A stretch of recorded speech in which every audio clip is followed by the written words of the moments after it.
The dog that faced a lion and found a family. He wasn't supposed to live. Not after the wildfire. Not after what he'd seen. When Jonah first pulled Asher from the charred remains of a ranger station, the dog didn't bark. He didn't bite. He didn't even tremble. He just looked at him with eyes, too knowing, too tired. Months later, as Jonah tried to rebuild both a reserve and a heart he'd long buried, Asher remained a silent shadow with the instincts of a guardian and the memory of pain. But nothing prepared them for what would happen next. A child appeared on the edge of the land, alone, scared, mute, and Asher chose him. What followed wasn't just a rescue. It was a reckoning, a revelation about trauma, trust, and the kind of love that doesn't ask questions, just stays. You might think this is just a story about a dog. It's not. It's about how one boy, one ranger, and one burned-out German shepherd proved that even in the wildest places, love remembers how to find you. The morning sun had not yet breached the hills when Ember Ridge stirred to life with a whisper rather than a roar. A thin mist clung to the earth like a veil, blurring the shapes of trees, tall grasses, and distant fence lines. The wildlife reserve, usually teeming with sound as dawn pushed against darkness, remained suspended in an eerie silence. There was no birdsong, no rustling from the underbrush, no howls from the cliffs, just the hush and the soft, broken sound of a child's cry. Liam sat alone on a sun-baked stretch of dirt road. He couldn't have been more than 5, though the way he hunched over, arms wrapped tightly around his legs, made him seem even smaller, like a forgotten bundle of cloth, rather than a living, breathing child. His oversized blue hoodie was caked with dust at the sleeves. The hood was drawn over his head, but golden strands of hair peeked out around his flushed cheeks, which were red from tears and windburn. His knees trembled. His fingers clenched at the fabric near his chest, twisting it like an anchor. He didn't call out for anyone. Not anymore. He had already screamed until his voice cracked. He had already stood up, turned in circles, screamed "Mama" into the wind. Now, he simply cried no longer asking to be found, just asking not to be forgotten. High above, a vulture made a wide, slow circle. Wings stretched like shadows against the pale sky. Another joined, then another. Liam didn't see them. His shoes were old and mismatchedone of them missing a lace. His backpack, if he had one, was nowhere to be seen. His lips were dry and chapped, the skin on his face marked with both dirt and drying tears. From a distance, he looked like a misplaced traveler perhaps. A family had driven too far into the reserve and dropped something. But closer, it was a different truth. There was no one coming. No adult voices calling his name. No car returning from the horizon's edge. And still he waited. The ground beneath him was warm, still holding on to the memory of yesterday's sun. But the air around him began to shift. The wind changed direction. It swept low through the valley, catching loose blades of grass and lifting them into tiny whirlwinds.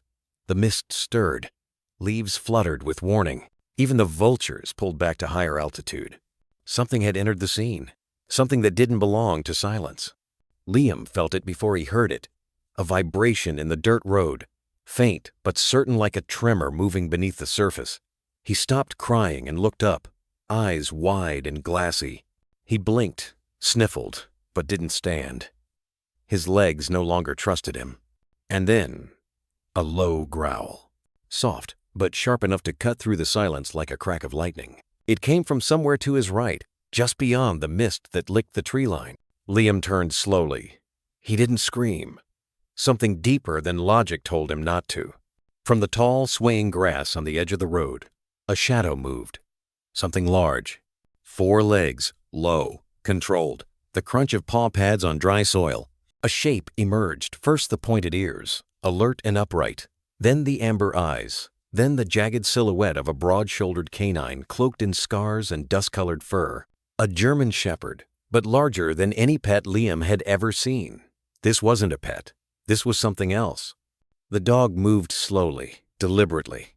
Its flank bore old scar sewn along the ribs. Another slashed through the fur near its right hind leg. A streak of ash-colored hair ran down its back like a wildfire's mark. It didn't bark. It didn't wag. It didn't leap. It studied. Liam's lip quivered. The dog circled once, then paused, hackles slightly raised. Its chest rose and fell.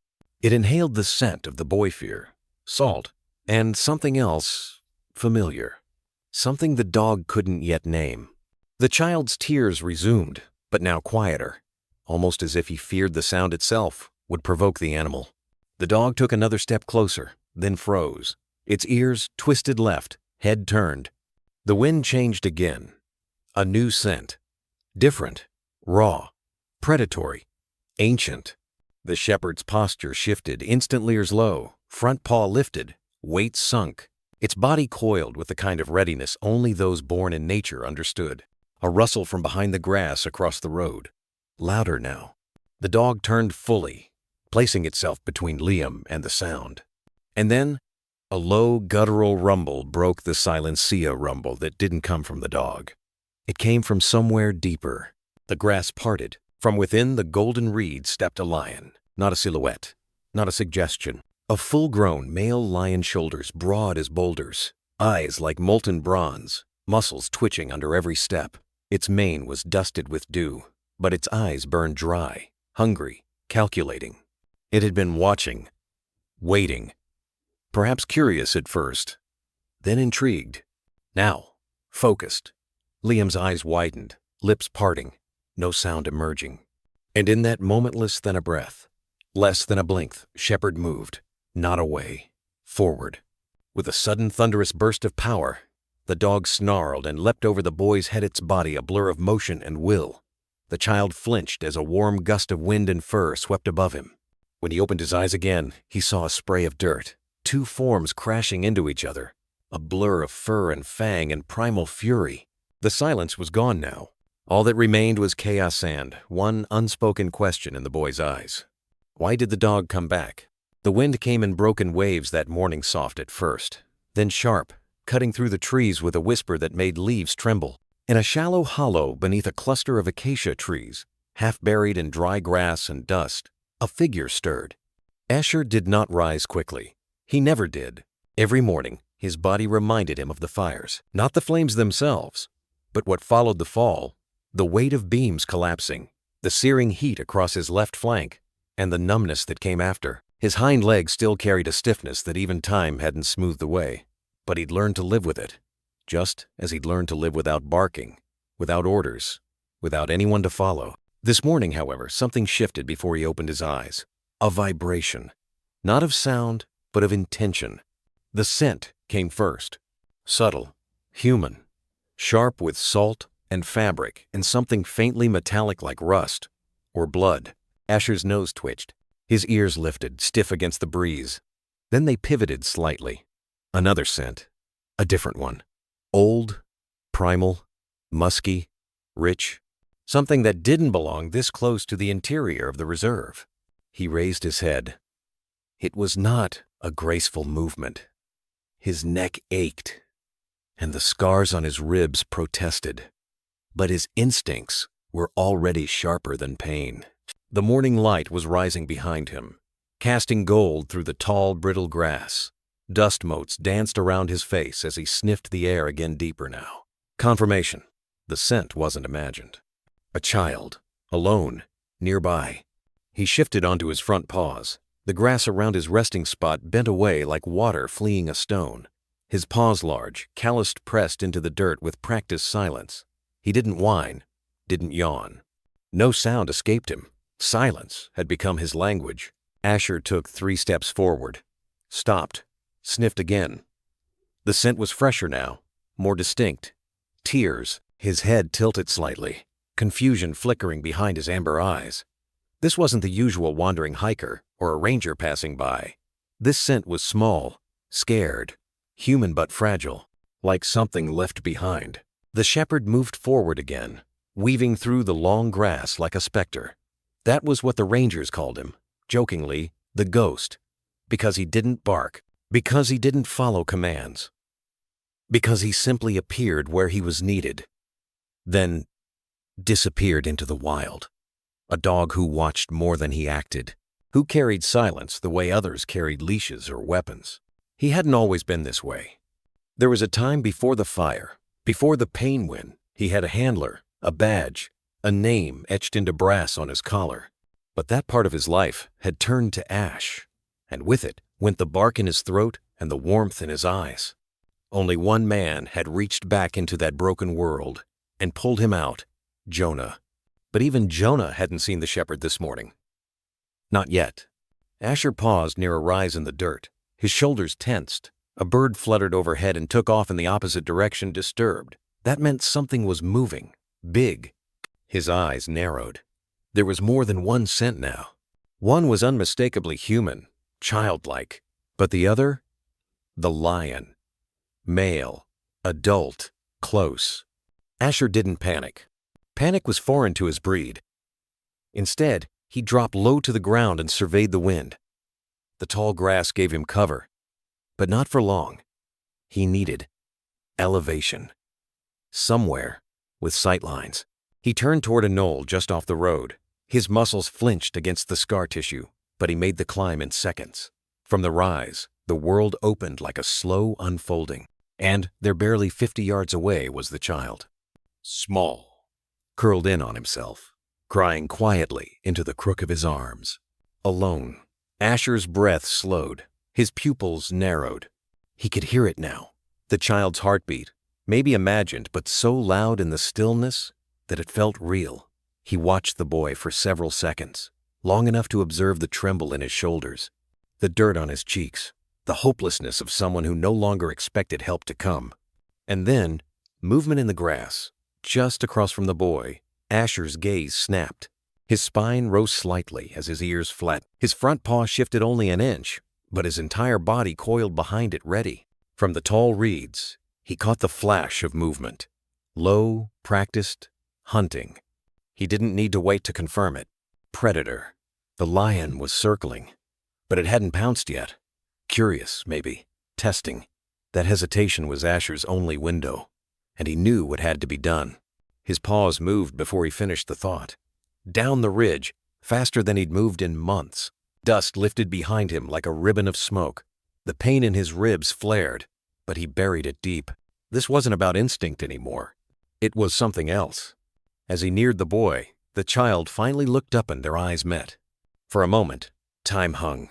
Neither moved. And in that one quiet second, something passed between them. Not fear. Recognition. Asher circled once, then growled not at the boy, but toward the bush behind him. His voice was low, guttural, rusty from disuse. The lion stirred, and Asher did not hesitate. Asher moved slowly measured steps across the dust-swept road. Body low, head angled, tail straight like a taut wire. His eyes never left the child. The boy hadn't screamed again. He didn't run. Something deeper than fear, something ancient, perhaps had told him to stay still. And so, he did. His hands were trembling in his lap, knuckles scraped. His breath came in uneven gasps, broken by hiccuped sobs. And yet, even at 5 years old, he could feel what most couldn't articulate. This dog was not the danger, but it was watching the danger come closer. Asher circled again, his paws scuffing faint prints in the red dirt. He didn't bark, didn't lunge. He paced closer, then back, drawing an invisible line around the boy like a warning. His ears were flat, his shoulders hunched, hackles high. Every inch of him buzzed with tension, like a wire stretched to its breaking point. Liam's tears returned, not because of the shepherd, but because he could feel the world shifting around him. The silence had grown too still, the air too heavy. And then, a sound broke through the tall grass behind him. It wasn't a loud sound. It didn't need to be. Just a low rustle. A hush of movement that didn't belong to the wind. The reeds shifted in a single direction, outward like something was parting them from within. Asher froze. So did the boy. And then Liam heard a heavy exhale. Low and hot, like a breath from the throat of the earth itself. Not human. Not canine. Predator. Liam's head turned slightly, slowly. The hood fell back, revealing tousled blonde hair and wide, terrified eyes. That's when he saw it. A massive lion's shoulders like boulders, eyes bright as fire, ember stepped through the grass. Its mane rippled with the wind, thick and golden, matted with dirt and thorns. Muscles rippled beneath its flank as it moved forward with slow, terrifying confidence.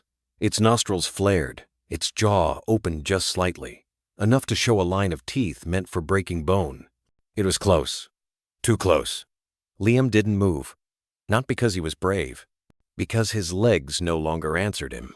Asher stood completely still, every muscle in his body. Locked, eyes fixed on the lion, tail stiff, breathing shallow. He shifted to place himself between the boy and the lion, shoulders squared. And then, without a single bark, without a growl of warning, Asher charged. It happened so fast, the boy didn't register the movement until after. One moment, the shepherd was standing over him, and the next, he flew. A blur of black and tan, a low growl tearing from his chest like something pulled from a well. Dust exploded behind him as all four paws launched into the air, muscles extended in full stride. He leapt, right over Liam. The child felt a rush of air, a flash of fur, a thud of claws slicing into the earth behind him. Then the roar, not from Asher, from the lion. It was a terrible sound, deep, old, a sound that made birds scatter from trees and insects fall silent. It wasn't a warning, it was a claim. But Asher didn't stop. He collided with the lion, head-on, fangs bared, body twisted for the strike. Liam turned in time to see the two animals crash together in a flurry of dust and fury. The lion snarled, staggered. It hadn't expected the shepherd to engage so directly, so fearlessly. Its paws slammed into the ground, tail lashing. Asher lunged again, jaws snapping toward the lion's throat, not to kill, but to drive away. This wasn't a fight for dominance. It was a fight for protection. Liam screamed, finally, as the world turned into violence just feet away. He crawled backward on hands and knees, eyes wide, the sound of claws against flesh ringing in his ears. The lion swiped, catching Asher across the shoulder. The shepherd yelped a sharp, guttural sound, but didn't retreat. Blood spattered onto the dirt. He spun under the lion's second strike, twisting low to avoid the blow. Then he leapt again, this time straight for the lion's face. A blur of motion. Dust. Teeth. Fur. The lion reared back, shaking its massive head as Asher clung to its mane with his jaws for a split second long enough to wound pride and skin. Then the dog fell back, landing hard, body hunched but still facing forward. The lion hesitated. It was the first break in its rhythm. It hadn't come here to fight. It had come to hunt. But this wasn't prey. This was defiance. Asher growled again low, constant, a steady stream of rage forged from pain, memory, and something deeper, duty. And then, like all predators who realize the kill isn't worth the cost, the lion backed away. One step, then two.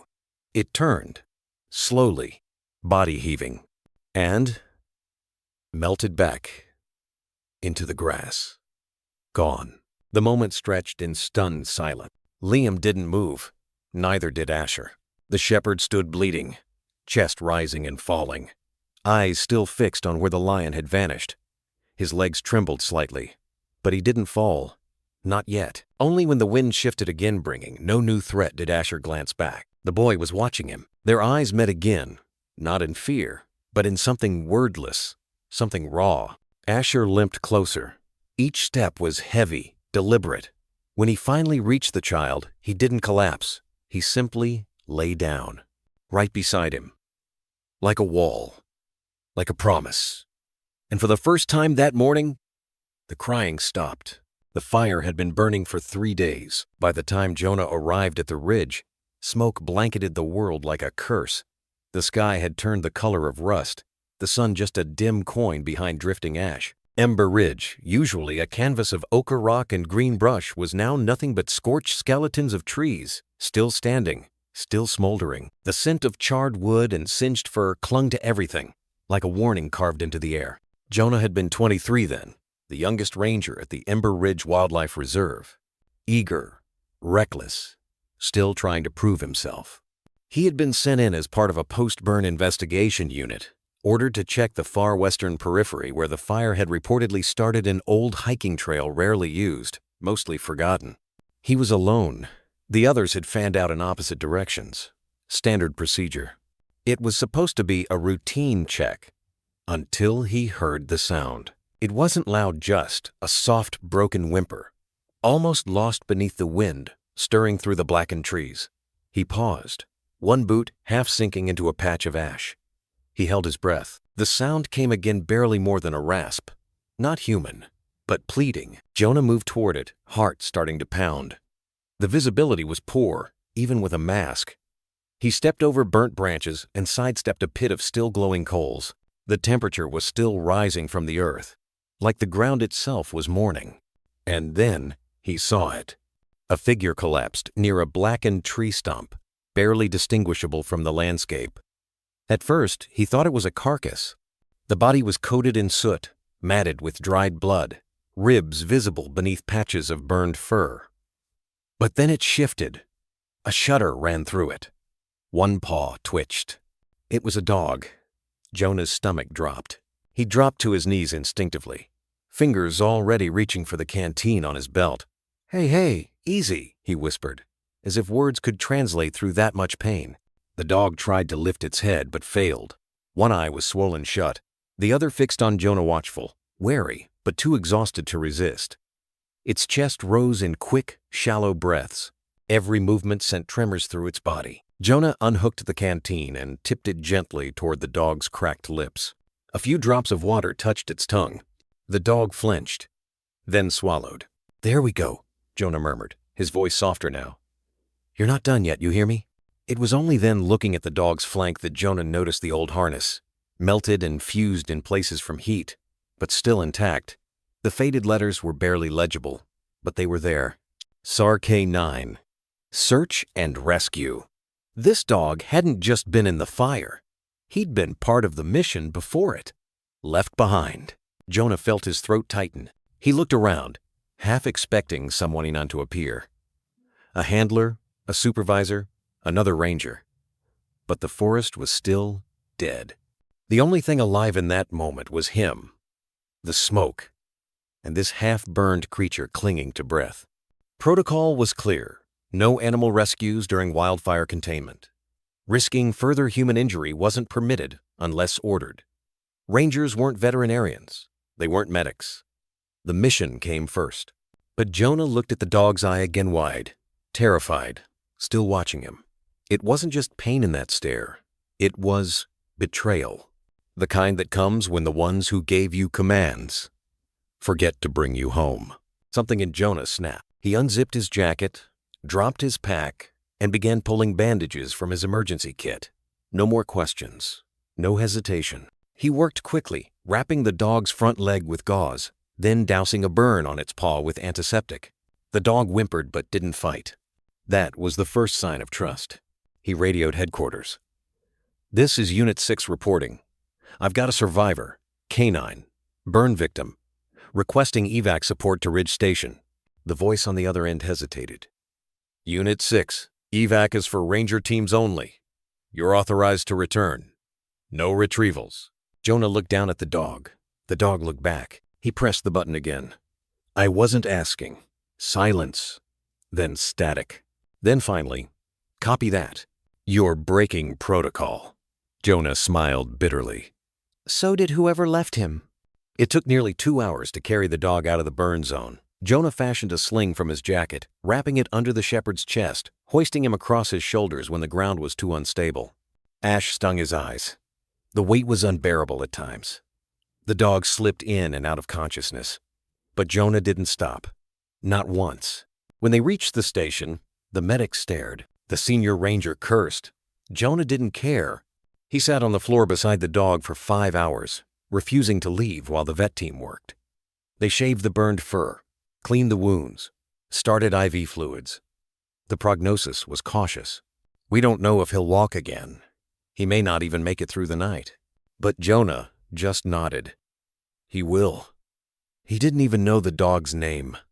But the next morning, against every odd, the shepherd was still alive, breathing, watching, alive. The first time Asher stood on his own legs again, it was in the dim quiet of the reserve's old maintenance shed, repurposed, temporarily, into a makeshift recovery room.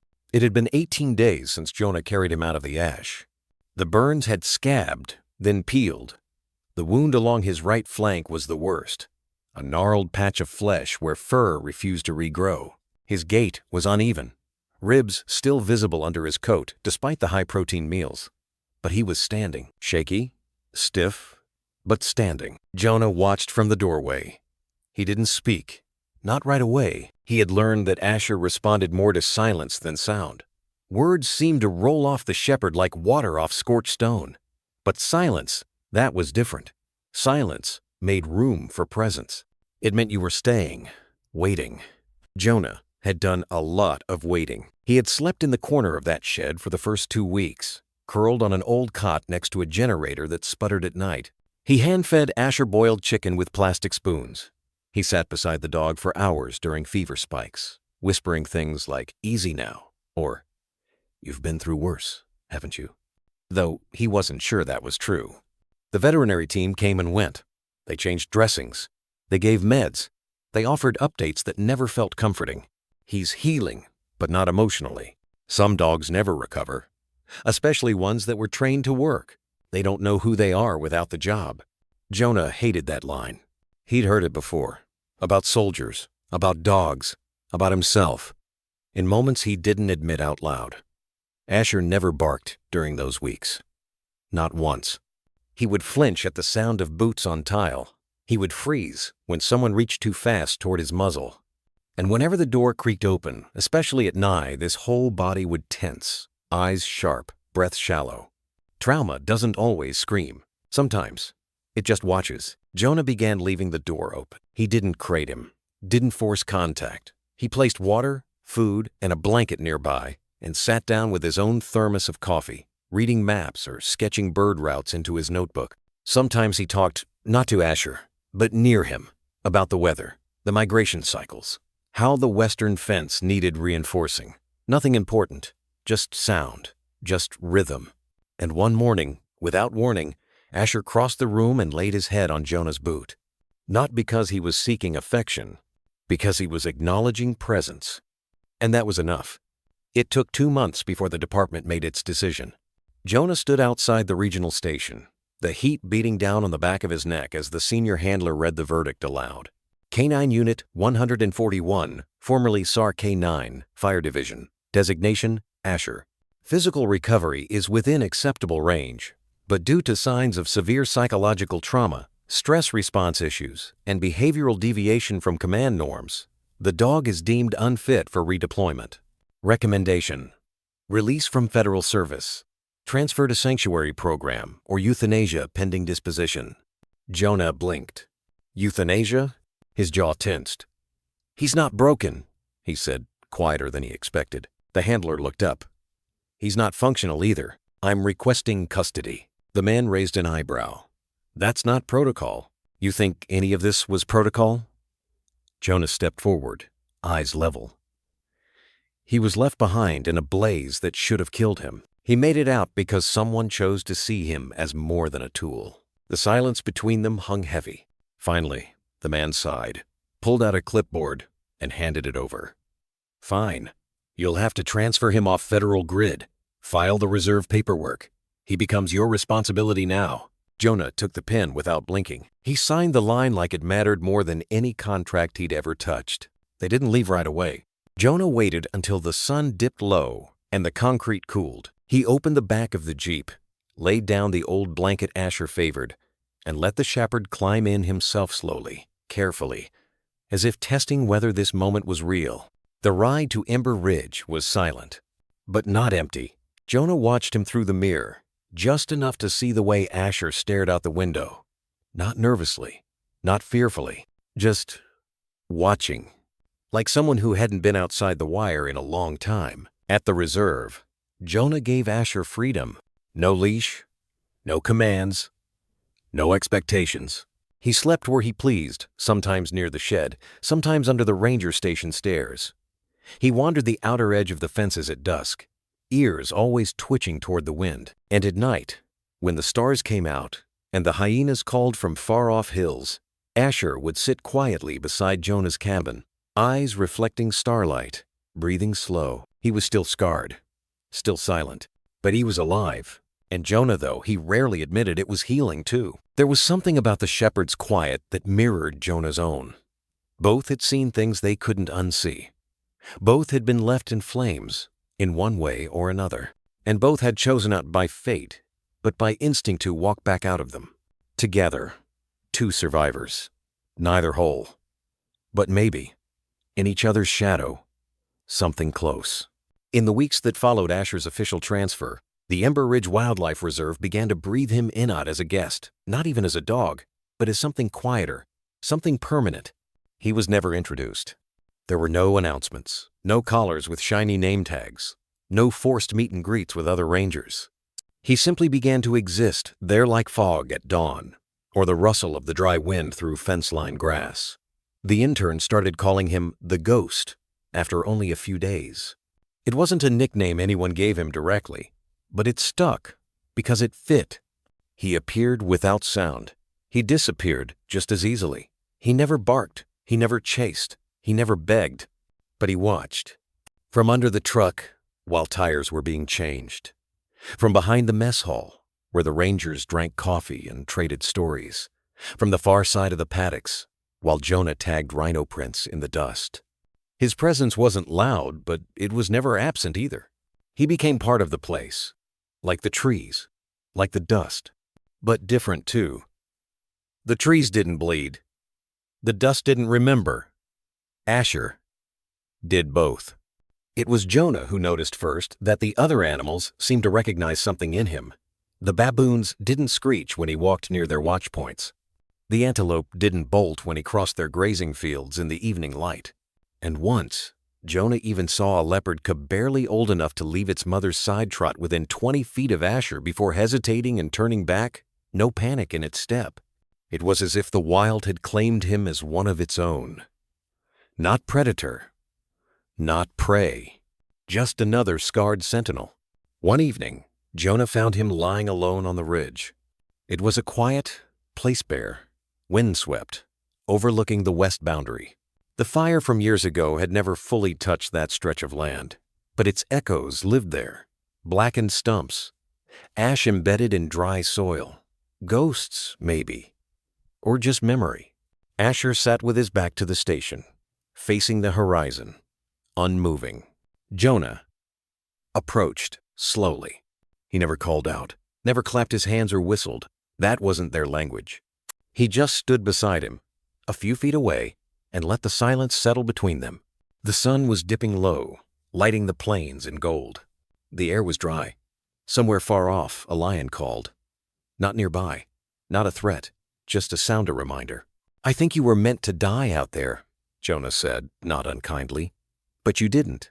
Asher's ears twitched, but he didn't turn. And maybe that means something. Maybe not. He waited. The shepherd didn't move. Jonah exhaled and crouched down, resting his elbows on his knees. "You ever wonder why some of us survive things we shouldn't?" His voice was soft, not really expecting an answer. Asher blinked. The light caught the old scar on his flank, jagged, ugly, deep. Proof of what he'd lived through. Proof he hadn't stayed down when everything around him burned. "I looked it up," Jonah added after a while. "Names, Hebrew, Latin. The languages that hold meaning even when people forget them." He hesitated, then said it aloud. "Asher." Asher finally turned to look at him just once. Just a brief flick of amber eyes. "It means blessed," Jonah continued, almost sheepishly. "Ironic, I know." He reached out, slowly, offering his palm not for touch, just for presence. "But you made it, and maybe that's enough." For a long moment, the dog didn't respond. Then silently, steadily he laid his head on the ground between his paws, eyes drifting back toward the horizon. The name stayed. After that, no one called him Ghost again. At least, not to his face. He remained distant, sure. He still wandered alone and refused shelter even during storms. He never barked not when a jackal entered the lower fields, not when hyenas approached the south fence in the middle of the night. Silence had become his language, a shield, a scar. But Jonah understood it. He was the only one Asher allowed near, allowed close. If Jonah walked the border fence, Asher followed. Not side by side, but within sight. If Jonah stayed late at the field tower, Asher appeared at the base, curled in the shadows beneath the stairs. If Jonah took the Jeep out for dawn patrol, Asher was already waiting beside the tires, tail still, eyes alert. And in rare moments when the world was quietest, would sit beside Jonah at the edge of the ridge and watch the sun crawl back into the sky. No leash, no commands, no sound, just presence. Two survivors, both changed, both choosing to stay. The silence broke with a sound like the earth splitting open. A roar, thunderous ripped through the tall grass like the crack of bone. And then came movement. Golden fur, sinew, a blur of muscle and hunger. The lion stepped fully into the clearing. Liam didn't scream. He couldn't. He simply froze. Tears streaked across his dusty cheeks. Breath caught halfway between panic and paralysis. His tiny body folded in on itself, instinct telling him that stillness might mean safety. But the beast kept coming, each step deliberate, low, predatory, certain. And then, as if from the earth itself, Asher erupted. There was no bark, no growl, just motion. He hurled himself forward, teeth bared, body taut, with a violence he hadn't summoned in years. He slammed into the lion's flank, not with the power of a larger beast, but with the precision of a creature that knew how to kill and no longer cared what it cost. The lion roared again, this time in shock, and twisted violently. Its massive paw swiped out, catching air where Asher had already ducked and turned. They crashed to the ground, fore tangled, claws slashed. Dust exploded into the air. Liam whimpered, curling tighter beneath a clump of dry brush as the monsters above him clashed like ancient gods. To anyone watching, the outcome seemed inevitable. The lion was vigorously triple Asher's size. Its paws were weapons. Its jaws could crush bone. But Asher fought like something else entirely. Not an animal, not even a dog. Something older, something elemental. Every move was a memory. A battlefield, a burning forest, a time when surviving meant breaking rules, breaking bodies. The lion lunged again, fangs snapping at Asher's neck. Asher spun, barely avoiding the fatal grip, and sank his teeth into the lion's shoulder instead. He didn't let go, even as claws raked across his back, even as blood began to darken his fur. He held, not because he thought he could win, but because Liam was behind him, and there were still things in this world worth dying for. The fight dragged on. Seconds felt like minutes, minutes like forever. The two animals became a single blur of snarls and fury, rolling through thorn and grass, leaving trails of blood and churned earth. Then the lion reared back and slammed its full weight down. Asher collapsed beneath it with a grunt. Dust flew, a moment of stillness. Liam's eyes widened, terror etched in every line of his small face. Then movement. Asher's back legs kicked upward, catching the lion off balance, and with a twist of desperation, he threw it off. Not far, but enough. Enough to breathe, enough to get back up. He staggered. Blood matted one side of his face. His left ear was torn, barely hanging on, but he stood, head low, shoulders square, tail still. The lion circled now, cautious, surprised. This was no ordinary dog. This was something else. Something that had chosen its ground and would not give it. Jonah's voice crackled faintly from the nearby ridge. "Liam, stay down! I'm coming!" Too far, too late. The lion pounced again, and this time, Asher didn't dodge. He met it midair.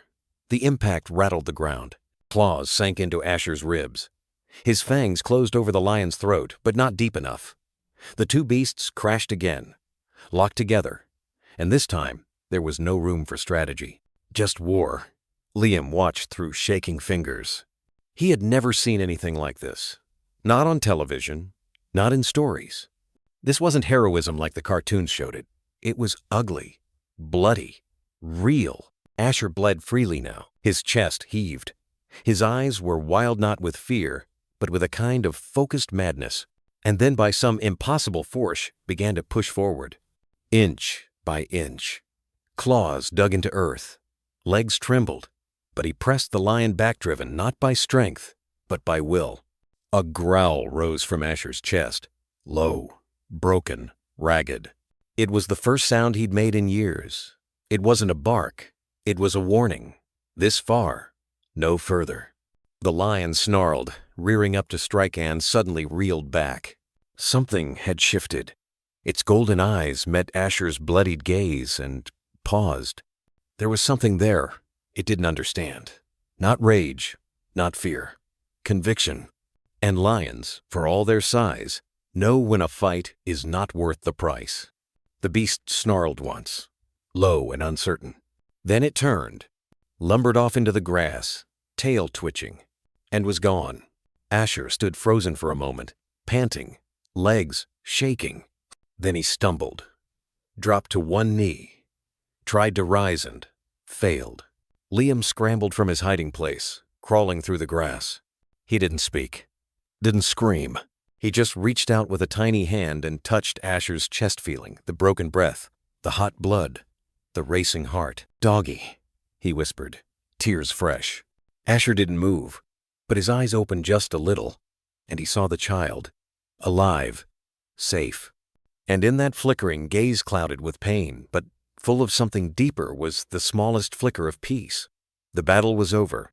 He had won. The sun had barely crested the eastern ridge when Jonah steered the forest green Jeep along the worn patrol trail, tires crunching softly over gravel and dry grass. His thermos sat untouched in the cup holder, steam curling from its open lid, forgotten, like so many small things this morning.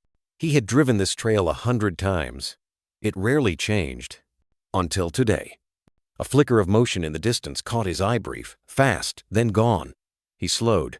The engine murmured beneath him as he squinted into the golden haze rising off the savanna. For a moment, there was only wind brushing the grass, a dance of stillness. And then, there it was again. Something low, large, moving fast. He lifted the binoculars. His breath caught. In the shimmer of morning heat, he saw a blur of dark fur weaving through gold. Then another shape, pale, massive, predatory. He blinked, focused. No, a lion, a full-grown male, muscles rippling, golden mane bristling with motion. And in front of it, locked in a brutal, desperate charge, Asher. Jonah's stomach dropped. Jesus, no, no, no, no. He floored the gas. The Jeep bucked forward, tires spitting dust as Jonah sped off the trail, the suspension groaning with every dip and rise. His radio crackled on the passenger seat, forgotten. The wind whipped his face. His hat flew off, but he didn't slow. Every foot closer made his hands tighten on the wheel. Every second pounded louder in his chest. This wasn't possible. Asher hadn't left the reserve perimeter in months. He'd become a ghost of habit, silent and predictable, broken but stable. And yet, there he was, miles from his usual path, throwing himself at a lion like it owed him blood. Jonah's throat tightened, and then he saw it, a small, crumpled shape in the grass. Still, too still. He slammed the brake, skidding to a halt 10 yards away, heart in his throat. He jumped out before the wheel stopped spinning, boots hitting the ground hard. Asher. The German Shepherd didn't turn. He was a blur of fur years back, body coiled, snarling deep in his chest as he tore into the lion's side. Blood flecked the air like rust on wind. Jonah's eyes snapped to the smaller shape curled just beneath a patch of brucia child. His breath caught. Blonde hair, tiny sneakers, arms hugging himself. Alive. Barely. A boy. Jonah didn't hesitate. He ran. "Hey!" he yelled, voice breaking from panic and disbelief. "Ash!" The lion reared, and Asher threw himself upward, fangs aimed at the creature's throat. They crashed again, a brutal tangle of fur and claws just feet from the boy. Jonah dropped to his knees beside the child, throwing his arms protectively around him and pulling him back. Slow, careful, not daring to break the fragile barrier of safety that Asher had drawn. "It's okay, kid. I've got you. I've got you. Don't move." His hands trembled as they brushed over the child's face, checking for blood, wounds. "You're okay. You're okay." But the boy didn't speak. He clutched Jonah's shirt with fists too small to hold anything but fear. And then Jonah looked up as Asher shoved the lion back one final time. The lion snarled, one eye red with blood. It hesitated, breath huffing from flared nostrils, tail lashing once, twice. And then it turned. Muscled limbs carried it off through the tall grass, vanishing like smoke. No drama, no final roar, just retreat, just survival. Jonah exhaled for the first time in what felt like forever. Then he saw Asher. The shepherd stood trembling, legs spread wide, one ear torn clean through. Blood soaked his side. His chest heaved, but his eyes locked on Jonah. And Jonah swore he saw something shatter there. Not pain, not pride, just the quiet recognition of having done what no one else would. Then Asher collapsed. No, Asher! Jonah scrambled over, laying the child down gently before sprinting the few feet to the dog's side. He dropped to his knees, hands flying over blood-matted fur, feeling for a heartbeat, for breath. It was there. Weak, but steady. "God damn it, you stubborn, beautiful idiot," Jonah choked.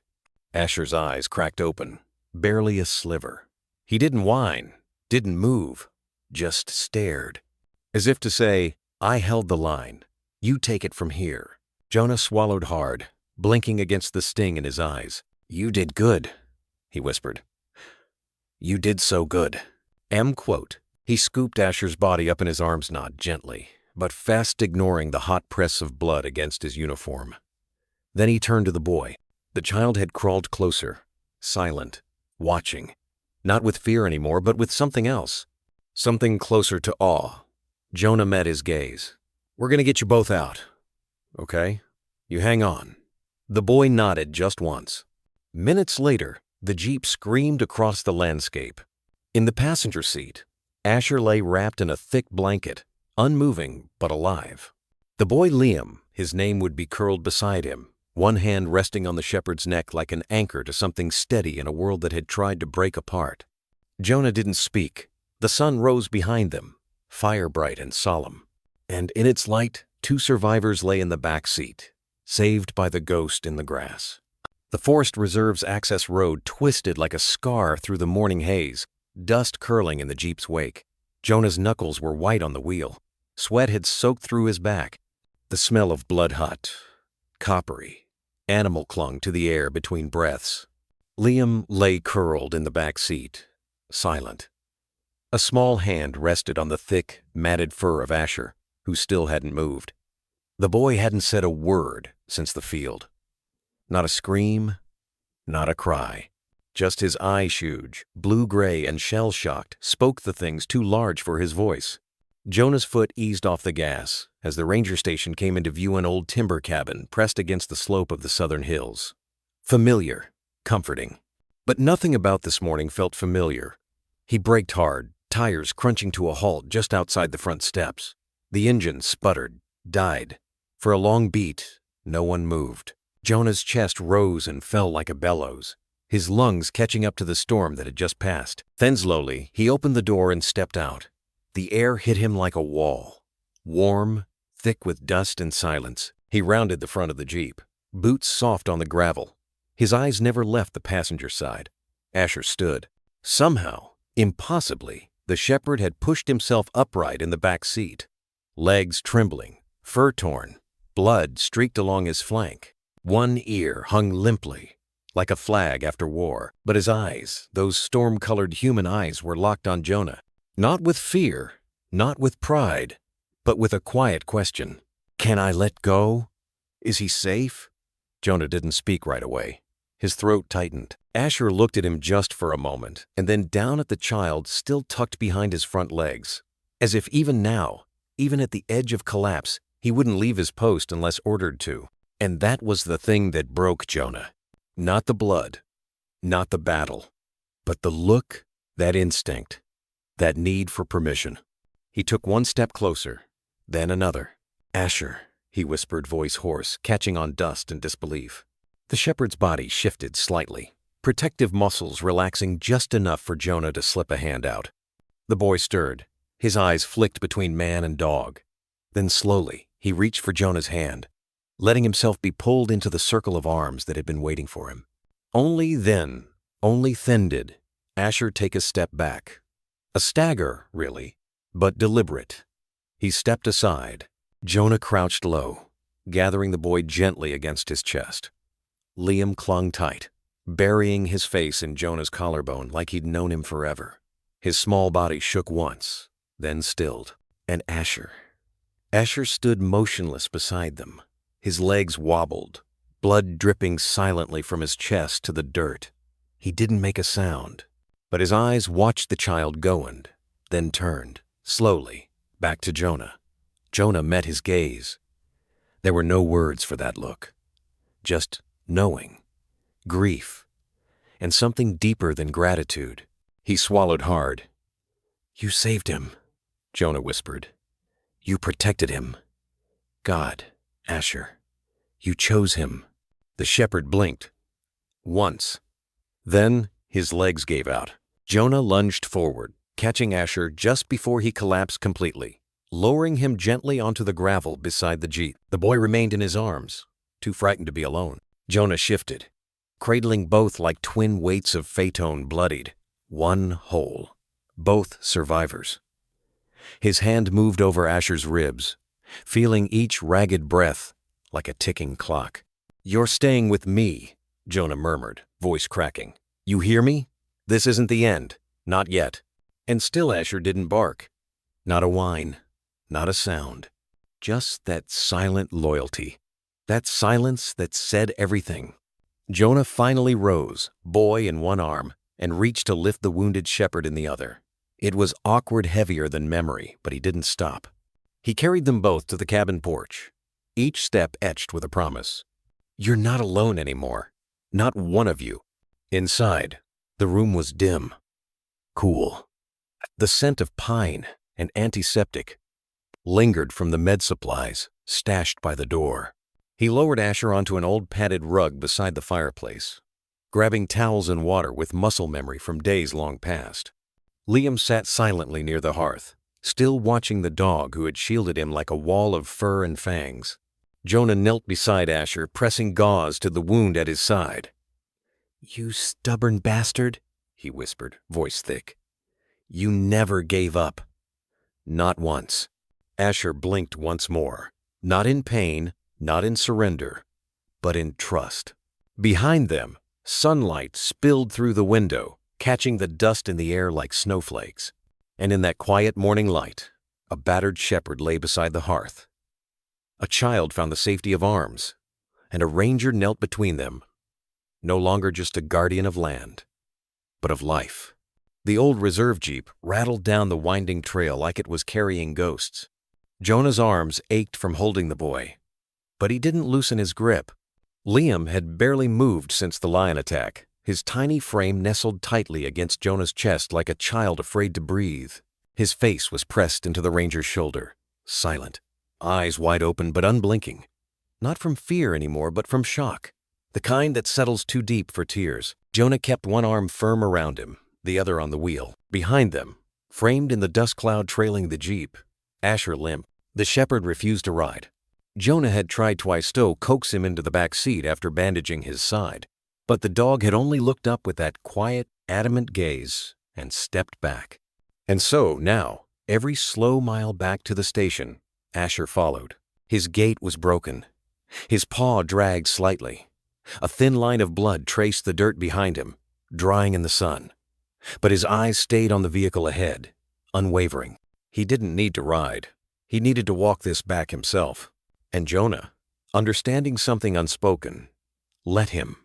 By the time they reached the ranger outpost, the morning mist had burned off entirely, and the air shimmered with the kind of heat that clings to grief. Jonah parked by the side entrance, careful not to wake Liam, though the boy hadn't stirred since they'd left the clearing. As he stepped out with the child still in his arms, he could feel the boy's small fingers tighten, just slightly gripping the coarse threads of Jonah's ranger shirt like they were lifelines. "Asher," Jonah called gently, turning back. The shepherd had stopped at the edge of the clearing, chest rising and falling with effort. His muzzle was flecked with dried blood. He didn't look like a hero now, just a survivor, silent, unmoving, watching. Jonah nodded once, voice low. "Come on, old man. You've earned rest." Asher blinked. then limped forward, each step slow but certain. When he reached Jonah's side, the boy finally stirred. Not with words, but with movement. Liam reached down, small fingers trembling, and touched Asher's head. And for the first time since the attack, his grip loosened. Not from fear, but from trust. Inside, the cabin was dim and cool. Jonah moved through it in silence, familiar with the weight of trauma. He gently laid Liam down on the worn leather couch in the front room. The boy's hands immediately searched beside him for fur. For warmth, Asher lay down without a word.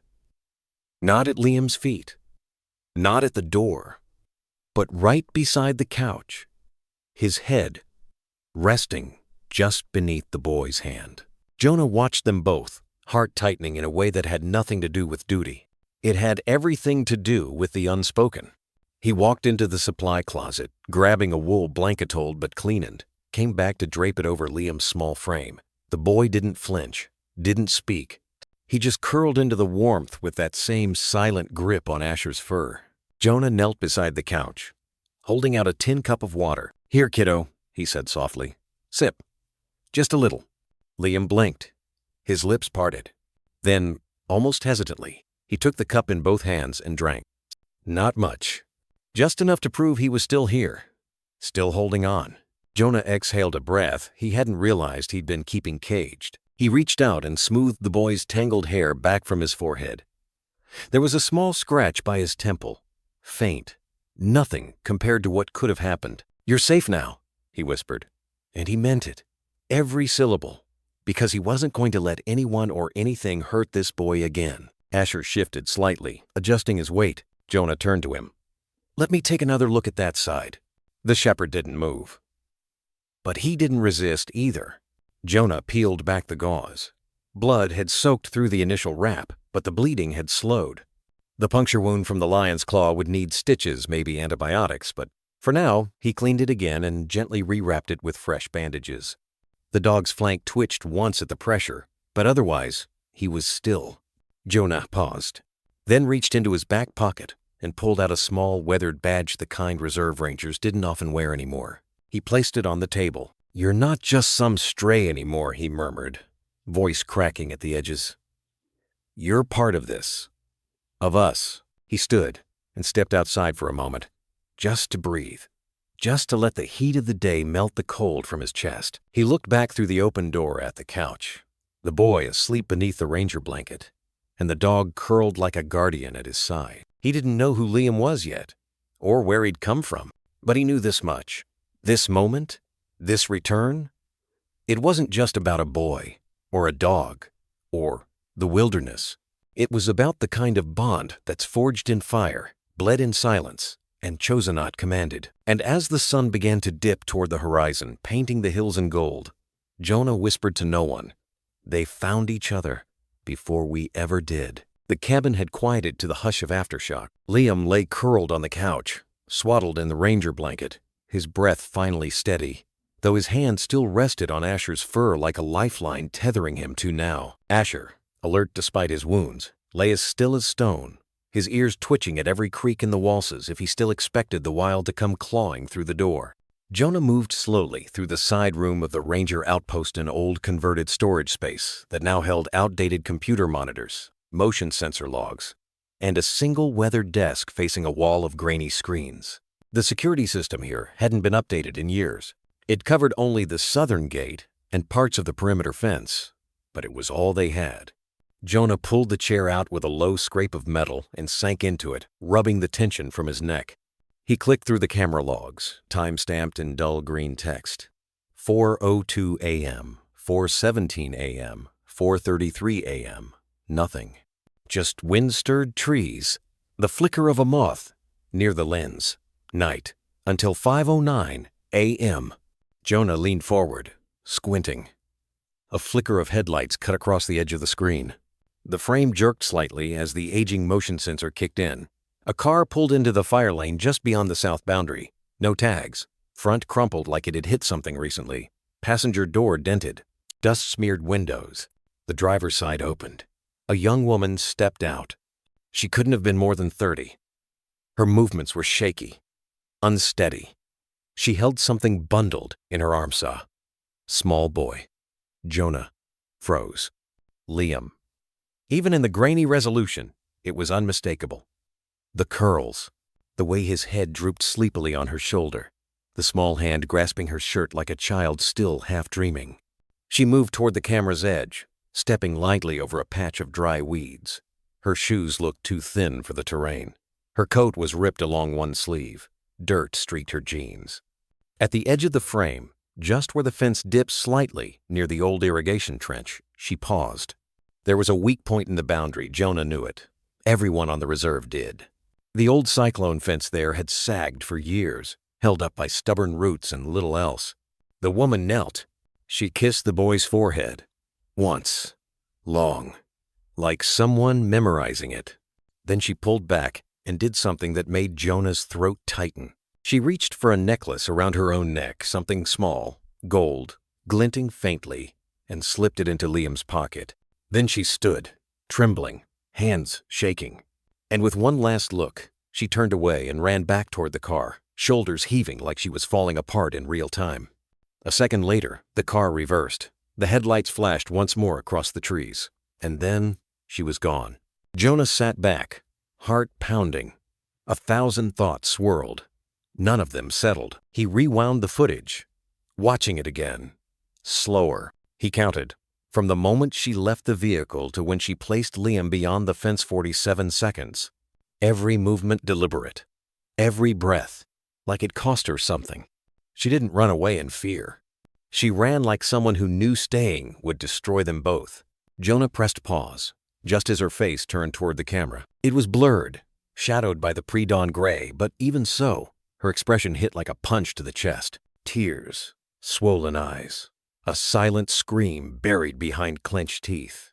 He zoomed in, but the resolution blurred her further. Still, he felt it. That face wasn't abandonment. It was desperation. He stood slowly and turned back toward the front room. Asher hadn't moved. Liam still lay curled on the couch, but his eyes were open, now half-lidded, watching without expression. Distant, but not gone. Jonah crouched beside him again. "Liam," he said gently. "That woman, was she your mom?" No answer, just a flicker, a slow blink. Jonah didn't press. Not yet.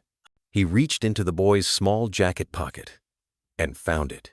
A thin gold necklace, chain delicate as a whisper. At its center, a pendant. 2 interlocked initials, L and E. The kind of thing you don't buy. The kind of thing you wear close to the heart. Jonah stared at it in his palm. Something about it stung. He placed it on the table beside the boy, then whispered, "She didn't leave you, Liam. She hid you. There's a difference." In the silence that followed, Asher let out a low, breathy exhale, almost like agreement. Jonah stood again and looked out the front window, watching the line of trees sway in the windless air.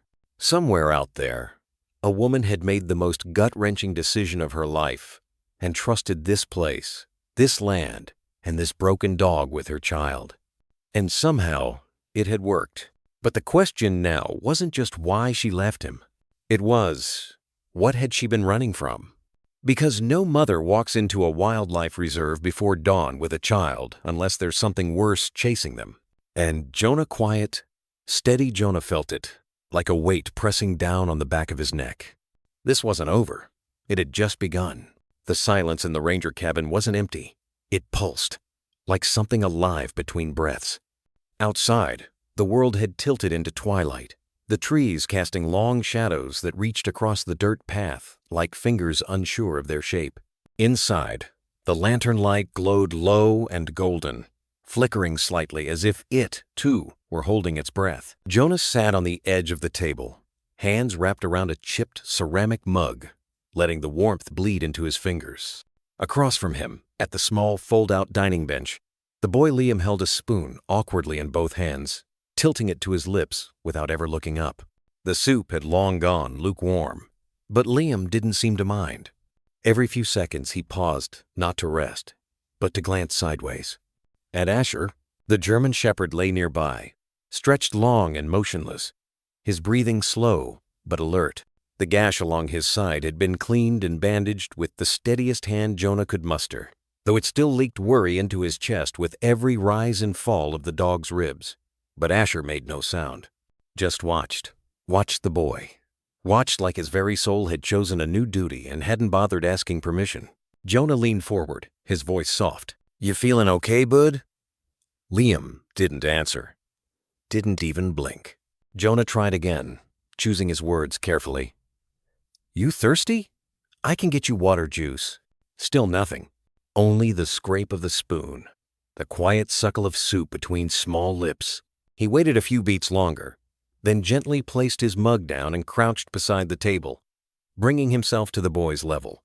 He wasn't used to this kind of silence, not from someone so small, not after the things he'd seen today. He tried once more, not louder, just closer. "What's your name?" The spoon stopped. Liam blinked slowly, then turned his head just enough that Jonah could see both eyes. A pause, just long enough to feel like the earth held still for it, then quiet as ash in wind. "Liam." Jonah exhaled, barely realizing he'd been holding his breath. "That's a good name," he said gently, offering a small nod. "Mine's Jonah." No reply. But it wasn't nothing. It was something. Asher shifted slightly, his paws stretching forward, tail giving a soft thump on the wooden floor. Jonah glanced at him, and in that gaze, there was something unspoken. Not instinct, not command. Just a shared space of waiting. Jonah turned back to the boy. "Liam, do you know where your mom is?" No response. Not even a flicker. Just a long stare into the steam rising from the bowl. Jonah didn't push. He sat back on the floor, legs crossed like a man camping under the stars, letting the silence stretch again, but this time without pressure, like they were learning how to sit still in the same world. In the corner, a kettle began to whistle. Jonah rose, poured water into another mug, dropped in a tea bag, and brought it to the table. Then, without a word, he slid a small tin of cookies between them. The boy didn't move, but his eyes tracked it. 1 second. 2. Then small fingers, quick and quiet, slipped one cookie from the tin and held it near his chest like something precious.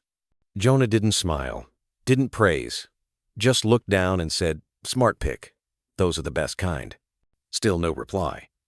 But again, not nothing. Minutes passed.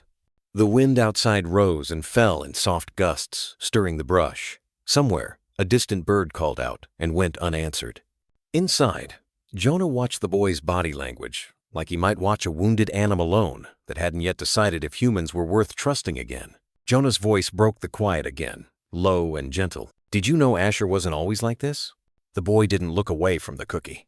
But Jonah continued, speaking like he wasn't expecting an answer, like he just wanted the truth to sit in the room a while. "He used to bark, used to run circles around the whole damn outpost, used to pin smugglers to the ground faster than I could shout. He was part of a K-9 unit before the army wrote him off. Said he was broken, quiet." He glanced at Asher, who still hadn't taken his eyes off Liam. But they were wrong. He wasn't broken. He was just waiting. Jonah rested his elbows on the table. "Funny, huh? Sometimes the ones who go quiet are the ones still listening." End. Liam looked up at that. Not long, not bold, but enough. A look that flickered like a match and, almost just as quickly, disappeared. Jonah stood slowly. "We'll let you rest, okay?" He moved to turn down the lights, leaving only the warm lamp above the table. He set down a second blanket on the nearby cot and filled a pitcher of water for the boy's reach. Then he stepped away, letting the space breathe. As he reached the door, he heard a sound so faint he almost missed it. A whisper. Soft. Fragile. "Is he staying?" Jonah turned. Liam wasn't looking at him. He was looking at Asher. Jonah's throat caught. He stepped back in, crouched low again, and said gently, "Asher's not going anywhere. Not unless you say so." Liam didn't nod, but the way his body settled ever so slightly said more than words. That night, long after Liam had fallen asleep still, clutching a scrap of Asher's bandaged fur, Jonah sat on the porch outside, watching the stars flicker through the trees. He didn't know what storm this boy had come through, didn't know what had broken his voice, but he knew one thing with certainty. Sometimes, you don't have to ask the questions to start hearing the answers. You just have to stay. The ranger station was silent again, except for the soft mechanical click of the keyboard and the barely audible hum of the monitor. Jonah sat hunched forward, elbows braced on the desk, face bathed in pale light from the looping security footage. The glow cast sharp shadows across his tired features lines, deepened by worry, by lack of sleep, by questions that refused to be still. He hit the spacebar. The video began again. A grainy timestamp flickered in the bottom corner. 5:42 a.m. The camera, positioned high on the northeast tower, captured a stretch of clearing beyond the outer boundary fence. It was one of the few blind spots in the surveillance layout technically off-grid, where the terrain dropped and the signal grew weak. But somehow, that was where she came. The battered car appeared like a ghost, its headlights off, paint dull and uneven, the front right tire dragging like it had taken one hit too many. It stopped just beyond the tree line. And then her. The woman. Jonah leaned closer, eyes narrowing, posture rigid with focus. She stepped out slowly, wore a thick jacket despite the heat. Her movements were jerky, like she was forcing herself to keep going. She opened the back door and pulled out a small bundle. Liam, wrapped in a too thin blanket, still asleep, or unconscious, or something in between. Jonah hit the spacebar, froze the frame, zoomed in. The woman knelt, brushed the boy's hair back from his face. Her hand lingered there, trembling. And then she kissed his forehead. He rewound, played that part again. There was something in the way she did it. Not hurried, not frantic, but final. He watched her whisper something into Liam's ear. The mic had no sound, but her lips formed shapes that suggested gentleness.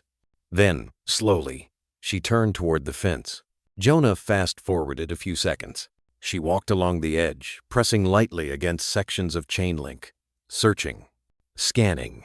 That's when Jonah noticed it. She wasn't just looking for a way in. She was waiting. She kept glancing behind her into the forest, back toward the car, toward the sky, and toward the camera, as if she knew it might be there, as if she was hoping someone would be watching. He paused the video again, hands trembling slightly. Jonah had seen parents abandon children before on trails, near borders, at shelters, but this wasn't abandonment. It was surrender. But to what? He let the footage roll again.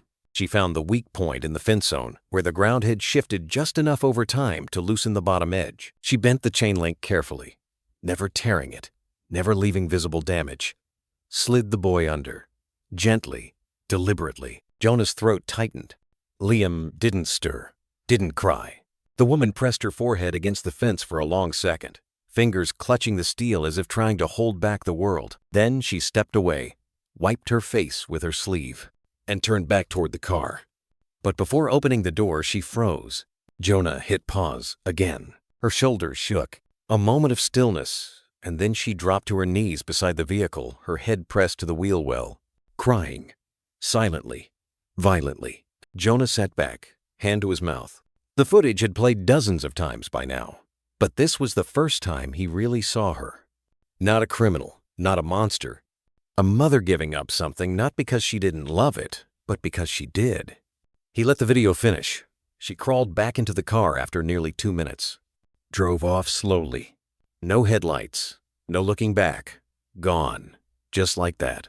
Jonah sat in silence for a long time. Outside, the wind rattled the branches. Somewhere behind him, Asher stirred on the rug. But Jonah didn't move. His thoughts circled the same question. What kind of love makes you walk away like that? He glanced toward the back room where Liam slept curled into a nest of blankets, Asher beside him like a silent sentinel. The boy had barely spoken, hadn't cried, hadn't asked for her. But in the quiet, he clung to Asher's fur like it was the last true thing in the world. And maybe it was. Jonah turned back to the monitor, rewound again, slowed the speed to 0.25x. This time, he watched her eyes.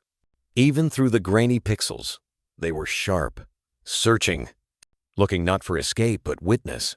He felt it in his bones. She wanted Liam to be found, maybe even needed it. This wasn't an accident. It wasn't cruelty. It was strategy, a desperate one. But why here? Why this stretch of wilderness? Why Asher's Park?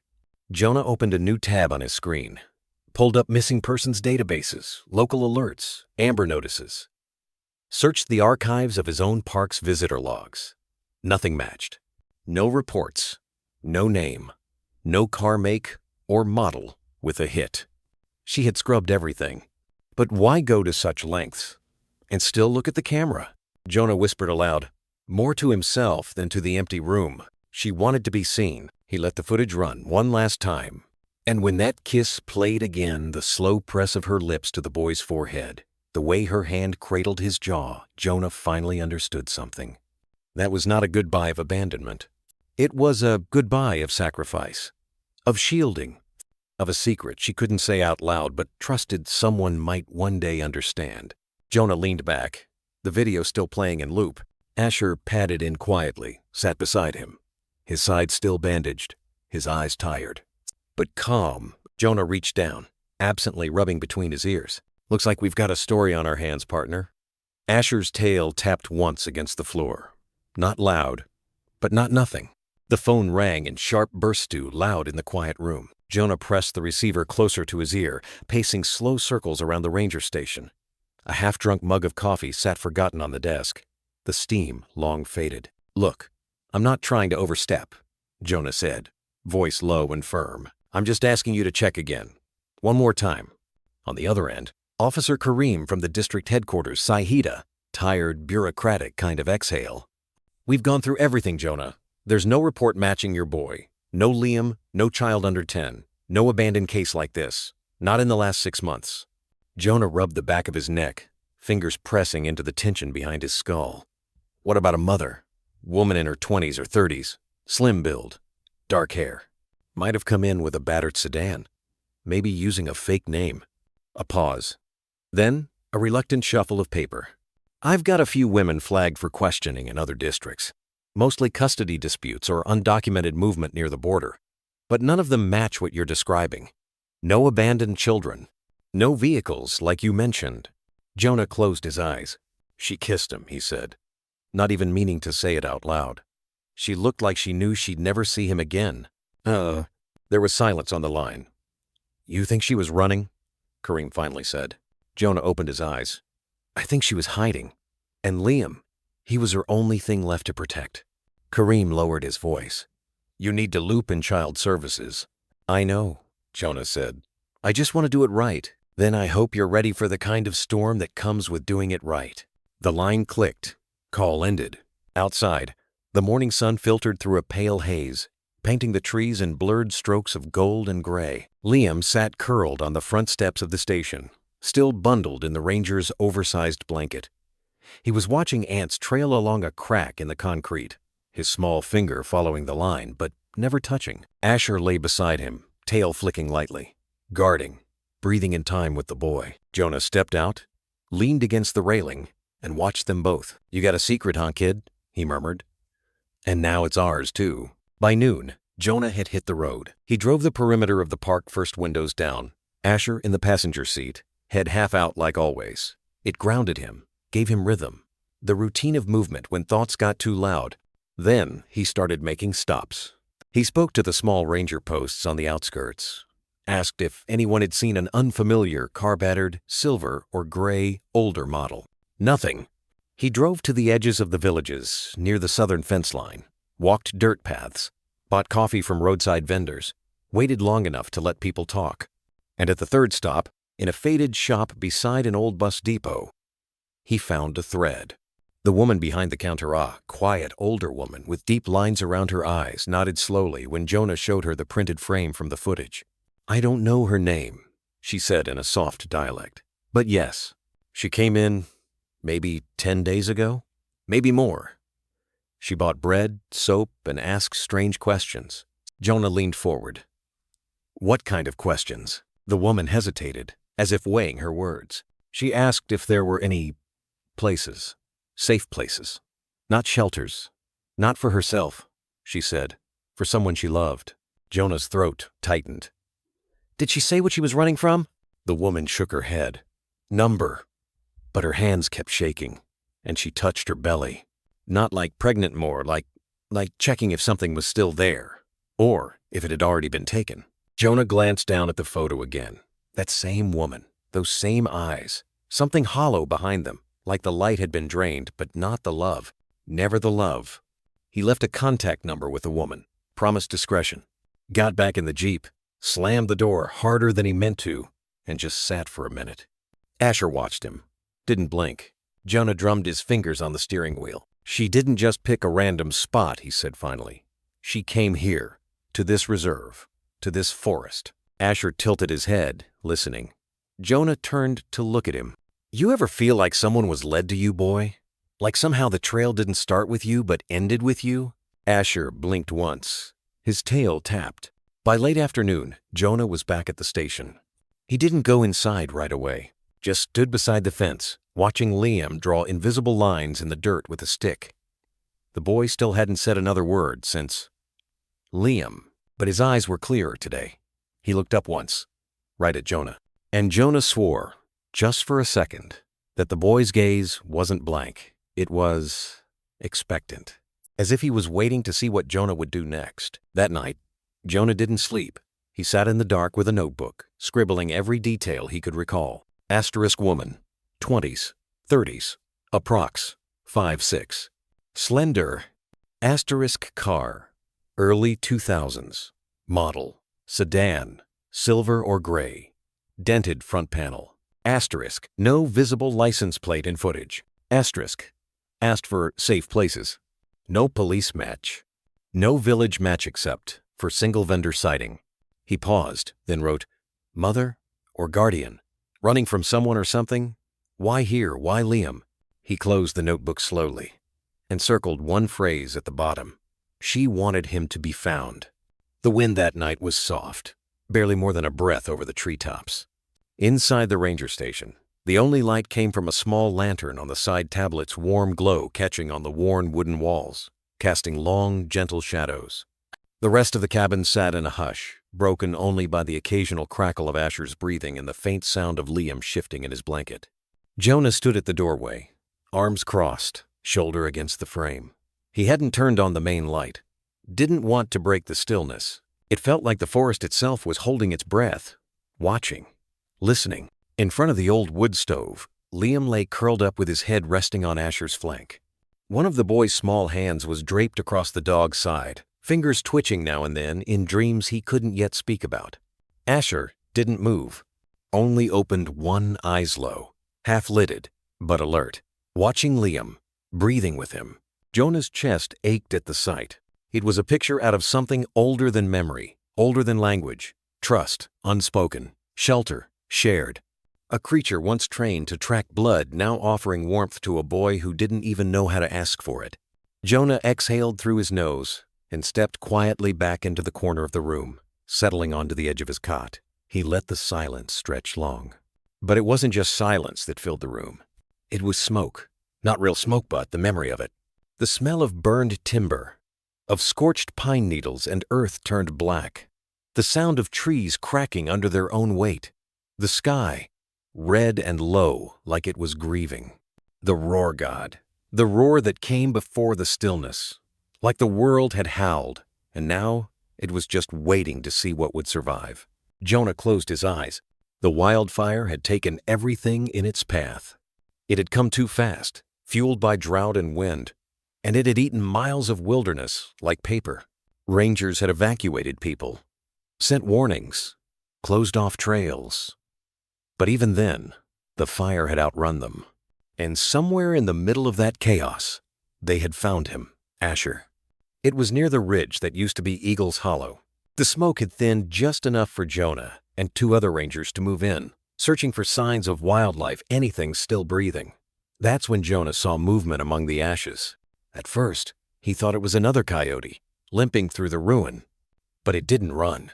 It stood there, proud, covered in soot, bleeding from the leg, one ear torn, ribs showing, but it didn't run. Jonah remembered crouching, whispering low, like trying to coax a ghost out of the smoke. The dog had taken one step forward, and then collapsed. They didn't know his name back then. Didn't know where he came from. or what had made him crawl through fire to survive. The shelters were full. Most would have recommended putting him down too wounded, too unpredictable. But Jonah looked into his eyes, and something locked into place.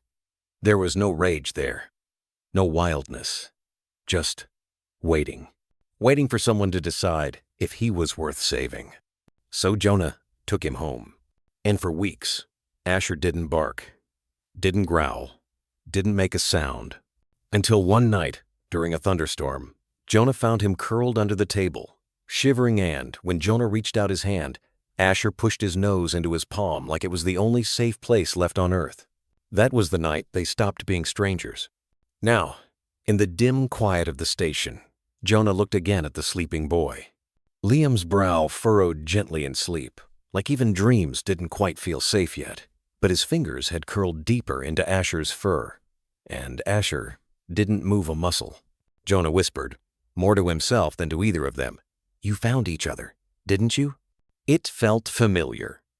Too familiar. He rubbed a hand down his face, letting the weight of it all settle. There was something looping here, something repeating. Abandonment, ashes, a moment of stillness when it all could have been lost and something else, someone else, choosing not to give up. Maybe fate had strange hands. Maybe it wove people and beasts into the same thread, repeating patterns until someone broke theme or healed them. Jonah reached for the tattered ranger's logbook beside the cot.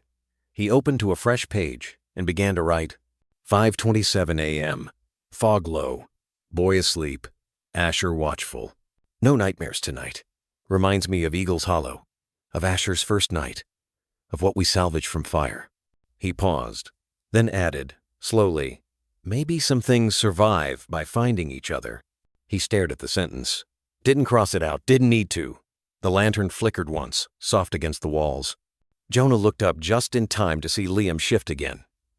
The boy rolled toward Asher, eyes still closed, and mumbled something too quiet to catch, more vibration than sound. But his grip didn't loosen, and in the darkness, Jonah felt it. Something not quite peace, but close. A space between scars, between ashes and new breath. A place where names didn't matter yet, and pasts could be paused, just for a night. Asher lifted his head slightly, eyes meeting Jonah's across the room. Jonah gave a slow nod. No words needed. The sun broke through the trees like it was Shino fanfare. Just warmth. Mist curled along the ground outside the station, lifting like old breath, vanishing into the soft blue of morning. Jonah sat on the porch steps with a tin cup in one hand, and Liam beside him, small legs folded, knees pulled to chest. Asher lay at their feet, the thick bandage on his side still clean, his breath slow but steady. His ears twitched occasionally at birdsong, but his body remained still alert in that way only animals are, even at rest. The boy hadn't said a word yet today, but that didn't mean he wasn't listening. Jonah knew the lookhead tilted slightly, gaze focused just below the horizon, as if thoughts were moving behind his eyes like fish in a deep pond, not ready to surface, not ready to be caught. So Jonah didn't push. He just sipped his coffee and let the silence hang between them. A soft silence, the kind that wasn't empty but waiting. After a long stretch, he said, Asher never used to be this quiet. Liam didn't move, but Jonah saw the way his fingers stopped tracing the porch's grain. He used to bark when people came near the cabin. Jonah continued, voice low, like speaking too loud might shatter something delicate. Used to run to the door, tail wagging, voice like thunder. He paused, eyes far off. Then came the fire. Liam looked at him now, eyes wide, curious, but still holding that sacred quiet. Jonah smiled, though it didn't quite reach the edges. After I found him, he never barked again. Not once. Not even when coyotes came close. Not when lightning cracked the ridge. Just silence. He took another sip. Doc said maybe something burned in his throat. Or maybe it was something else. Something deeper. Liam turned his gaze to Asher, watching the rise and fall of the dog's chest. He reached out and gently rested his hand on the shepherd's side. He's still got a voice in other ways, Jonah said. You learn to listen for it. The way his ears move. The way he tilts his head. The way he stays close when he knows you're not okay. Liam's hand didn't move. Then, after a long moment, he leaned forward just slightly and whispered into Asher's fur, barely audible. "It's okay. I'm quiet too." Jonah froze, not because of the words, but because of the weight in them. They weren't just observation. They weren't mimicry. They were recognition. A bridge, and Asher responded. Not with movement, not even a shift, but a subtle change in breath, a sigh that wasn't fatigue, but understanding. Two voiceless survivors. Jonah felt something tighten in his chest and blinked hard against the sting forming in his eyes. He turned his gaze to the trees, pretending to study the edge of the clearing. "You know," he said after a while, voice husky, "some of the best protectors this world's ever known never make a sound." Liam looked up at him. Jonah met his gaze and nodded gently. "Silence doesn't mean weak, doesn't mean scared. Sometimes it just means listening better than anyone else." Liam blinked slowly, then looked down again at Asher. The boy didn't speak again, but his hand never left the dog's fur. The porch creaked as the wind picked up, carrying the scent of pine and something faintly damp. Jonah took a slow breath in. "I think he knows you understand him," he said softly. "That kind of thing you don't teach it. You just feel it." Liam looked down again, and this time something shifted in his expression. Not quite a smile, but a release, like the first crack in frozen ground when spring begins to push through. A bird called somewhere to the east. Asher's ear twitched again. "I never knew his name," Jonah said, his voice dipping into that tone people use when confessing to someone who can't answer back. "Not really. He didn't come with tags. No chip. Nothing. Just showed up, half-burned, half-starved, and waited." Liam whispered, eyes still on Asher. "You gave him a name?" Jonah exhaled slowly, not at the boy's words, but at hearing the boy choose to speak them. He nodded. "Asher comes from the ashes." Liam didn't speak again, but nodded slow and solemn, like he was filing the name away, giving it weight, like he knew what it meant to rise from wreckage. The three of them sat there a while longer, not saying much, but not needing to. Something unspoken had passed between the boy and the dog, and Jonah felt it in his bones that whatever came next, whatever truth waited in the shadows behind Liam's eyes, or in the tracks that led from the breach in the fence, they'd face it together. Not because anyone asked them to, but because quiet protectors always do.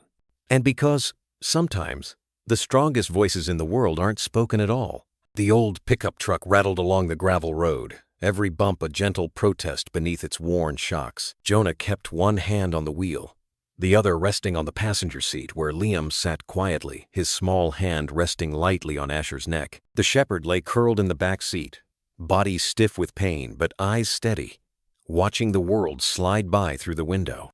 They'd wrapped his side as best they could with the supplies at the station, but Jonah knew it wasn't enough. The lion's claws had caught him hard deep, angry gashes that needed more than gauze and prayers. The nearest vet was in a nearby town, about 30 miles east. Jonah had called ahead, voice tight, giving only the basics. Dog injured. Urgent but stable. Protective behavior involved. The receptionist's voice had softened at his tone. "We'll be ready." Now, the clinic's modest building came into view. White siding, green roof, an old wooden sign that read, "Dr. Miranda Stokes, DVM, Healing Hands, Gentle Hearts." Jonah parked, but Liam didn't move right away. He looked at Asher, who met his gaze with a quiet patience that only dogs and, perhaps boys like Liam, seemed to understand. Jonah came around and opened the door, offering his arms. Liam shook his head, gently sliding down on his own and waiting for Jonah to lift Asher instead. Inside the clinic, the air was warm and clean. Faint smells of antiseptic and fur lingered in the corners. Dr. Miranda Stokes, a woman in her 60s with silver hair tied back in a neat braid, was already waiting with a vet tech and a gentle smile. "You must be Asher," she said softly, kneeling down. "Let's see what kind of story your scars are telling." Asher didn't flinch when they touched him, just turned his head slightly, eyes scanning Liam before relaxing again. The boy stood at a quiet distance, watching everything. Jonah stood beside him. He took on a lion. Miranda's hands paused briefly, mid-motion. Then she looked up, brows knitting. "A lion?" Jonah nodded, protected the boy, put himself in the way. The vet studied the wound more closely now, her touch tender but precise. After a few long moments of silence, she murmured, almost to herself, "It's one thing for a trained dog to react under command, but this?" She looked up again, her eyes softer now. This was something else. He chose it. She rose and nodded to the tech. "We'll sedate him gently. Stitch him up. You'll be able to take him home tonight." Jonah swallowed. "Will he be okay?" Dr. Stokes gave a reassuring nod. "He's strong, and he has something worth fighting for." In the quiet waiting room, Liam sat in one of the wooden chairs, swinging his legs slowly. Jonah took the seat beside him, watching the closed exam door. "Did you see what he did?" Jonah asked gently. Liam didn't respond, but his eyes were steady, locked on that door like nothing else existed.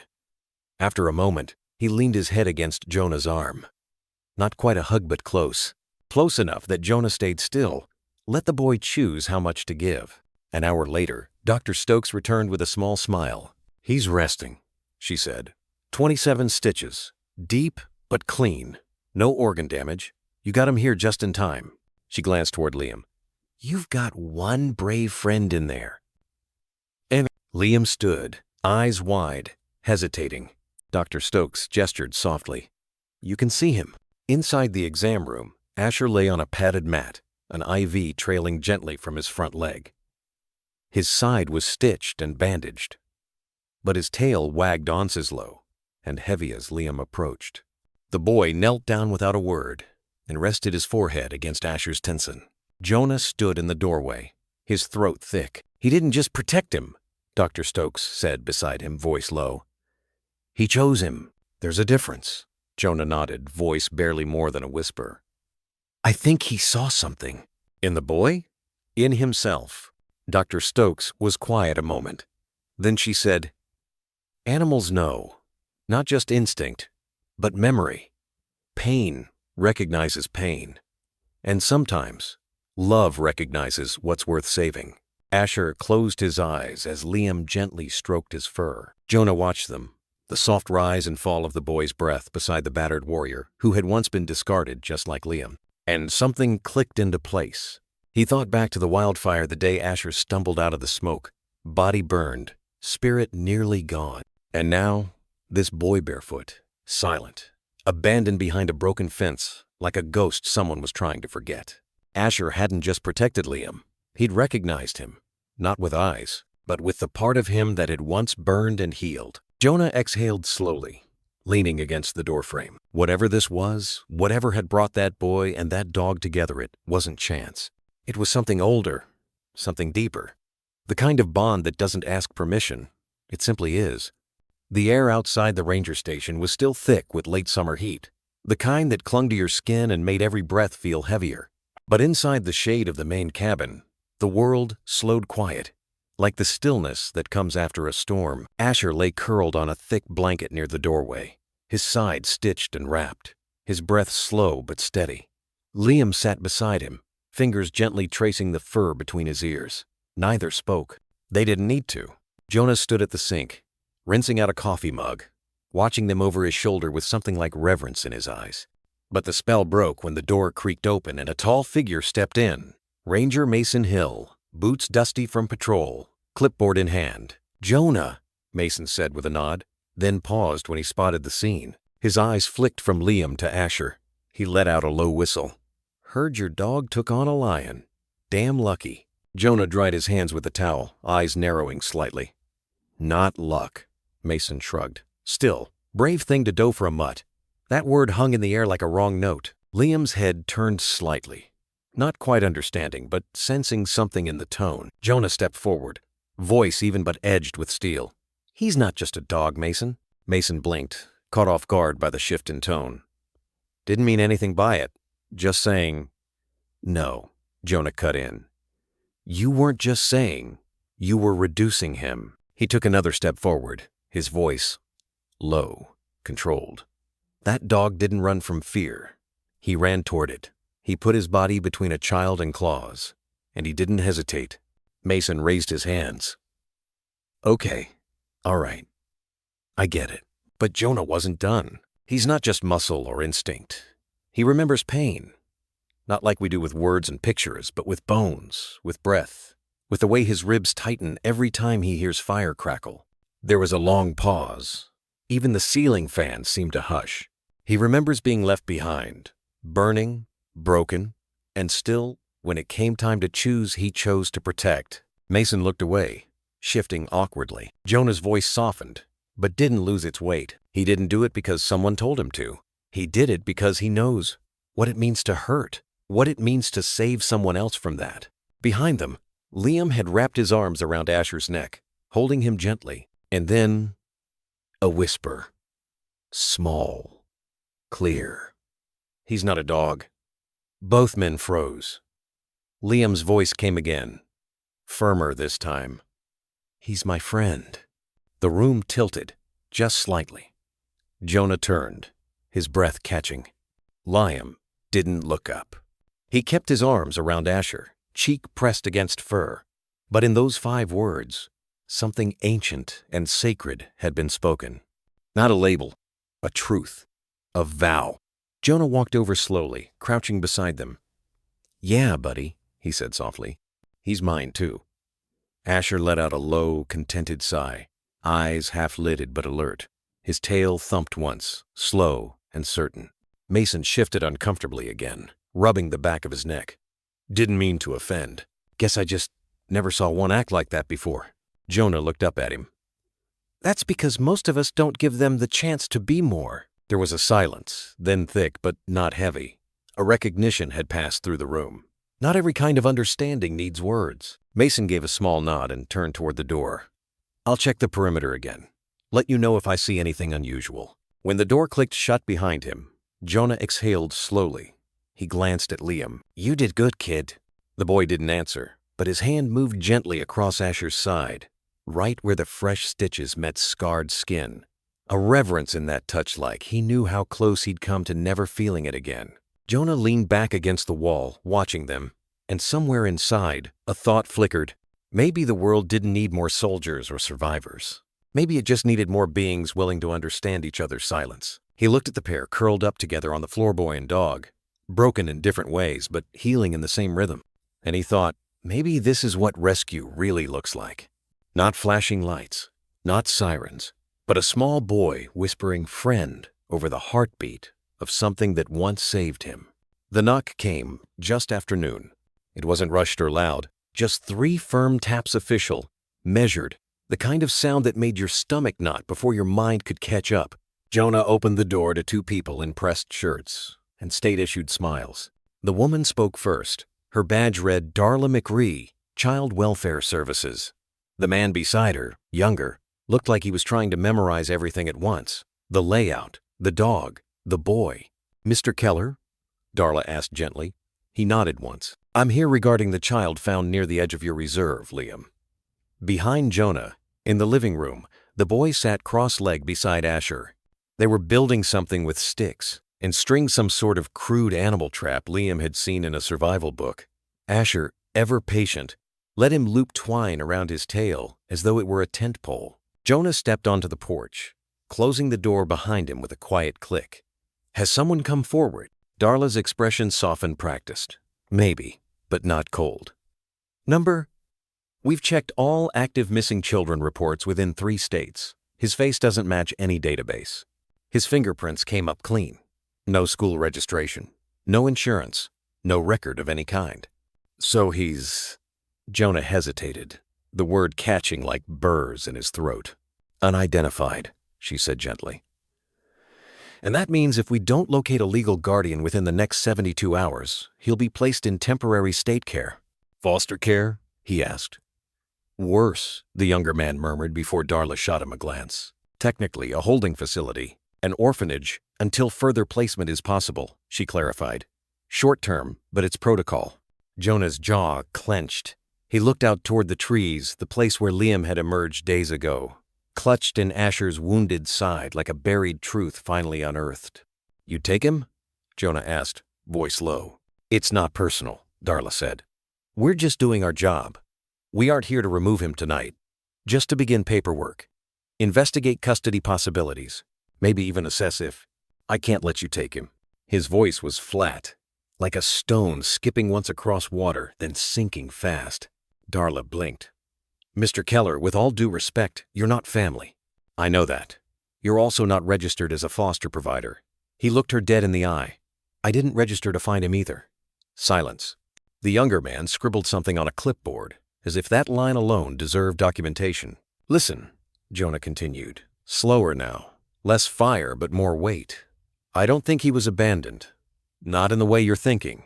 Darla raised an eyebrow. "Explain." "He was left here, but not out of cruelty. That woman—" He gestured toward the security footage, still paused on his laptop inside. "She kissed him like it was goodbye, yes, but also like she hoped someone would find him, that someone might do what she couldn't. And you believe that someone is you?" He paused. His eyes drifted toward the door behind him, where Liam's muffled laughter echoed faintly through the wooden frame. Asher let out a soft huff, tail thumping once against the floor. "Maybe," Jonah said. "I've spent the last few years asking what good I have left to give. That boy shows up, silent as snowfall, eyes older than his years, and my dog, who hasn't barked since the wildfire, throws himself in front of a lion for him." His voice cracked, barely noticeable. "They found each other before I found them. But I think that matters. Don't you?" Darla studied him. Not just his words, but the rawness behind them. The rings beneath his eyes, the calluses on his hands, the stillness in his shoulders that came not from calm but from choosing not to tremble. "You served?" she asked quietly. He nodded. "And that dog, Asher? Rescue?" "From a burn zone upstate. He doesn't talk much either." Her lips tugged into the faintest ghost of a smile. The younger man, now less guarded, finally spoke. "He hasn't said a word?" "Just one," Jonah said. They waited. "Friend." Another pause. The wind shifted, carrying the scent of pine and ash, of soil that still remembered fire. Darla glanced at her watch, then slowly closed the folder in her hands. "We'll return tomorrow to complete the report." "Tomorrow," Jonah echoed. It sounded like a promise, or a challenge. As they stepped down from the porch, Darla stopped once more. "You have until Friday to provide a preliminary claim of guardianship. Beyond that, it becomes harder." "Understood," Jonah said. She studied him one last time. "He's lucky, you know. I think maybe I'm the one who is." The car door closed. Tires crackled down the gravel path. And then, silence. Jonah stood there for a long moment, hands in fists, heart pulsing loud in his ears. Not fear, not anger, something deeper. The kind of ache you feel when you realize the thing you were never looking for has somehow become yours to protect. He stepped back inside. Liam looked up from the floor, string in hand, brow furrowed in concentration. "Trap's not working," he whispered, just loud enough for Jonah to hear. Jonah knelt beside him, eyes soft. "Some things," he said, "aren't meant to be caught." Asher wagged his tail, just once. And for the first time in years, Jonah thought maybe the system had its papers, and maybe the state had its rules. But in the space between one heartbeat and the next, in the bond formed beneath the trees and stitched together by survival, a family had already been made. The house was quiet.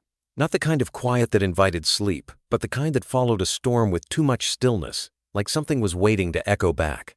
Liam was asleep on the couch again, curled under Jonah's old service jacket. His cheek was pressed into Asher's side, fingers gently tangled in the fur that once bore scars. Asher didn't move, just breathed, steady and slow, as though he had finally remembered what peace was supposed to feel like. Jonah stood in the doorway, arms folded, shadows curling at his feet like smoke.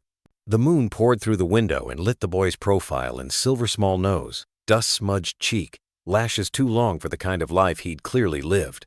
I'm a ranger, Jonah thought, not a father. It wasn't shame. It wasn't even doubt. It was a truth he'd rehearsed too many times. Ever since that call earlier today, the one that reminded him of all the paperwork, all the proper channels, all the ways the world measures love by checkboxes and signatures. A ranger knows how to track, to survive, to read the forest's language. But fathers, they were supposed to know what to say when a child couldn't speak. They were supposed to have soft hands and steady home. He had neither. But he had Asher. And once, not that long ago, Asher had been left behind, too-singed, trembling, watching flames dance across a tree line that had once meant safety. Jonah hadn't been looking for a companion that day. He'd been looking for burn damage. What he found was a dog that didn't bark, didn't run, just waited. He'd carried Asher out of that smoke like a soldier might carry a wounded friend. No questions, no plan, just instinct. Now here he was again, a knock on fate's door, a child this time, left behind. Love doesn't wait for readiness. The thought wasn't his. It belonged to someone else, someone who might actually have an answer. Jonah crossed the room and picked up the phone. He hesitated for just a moment, then scrolled until he saw the name.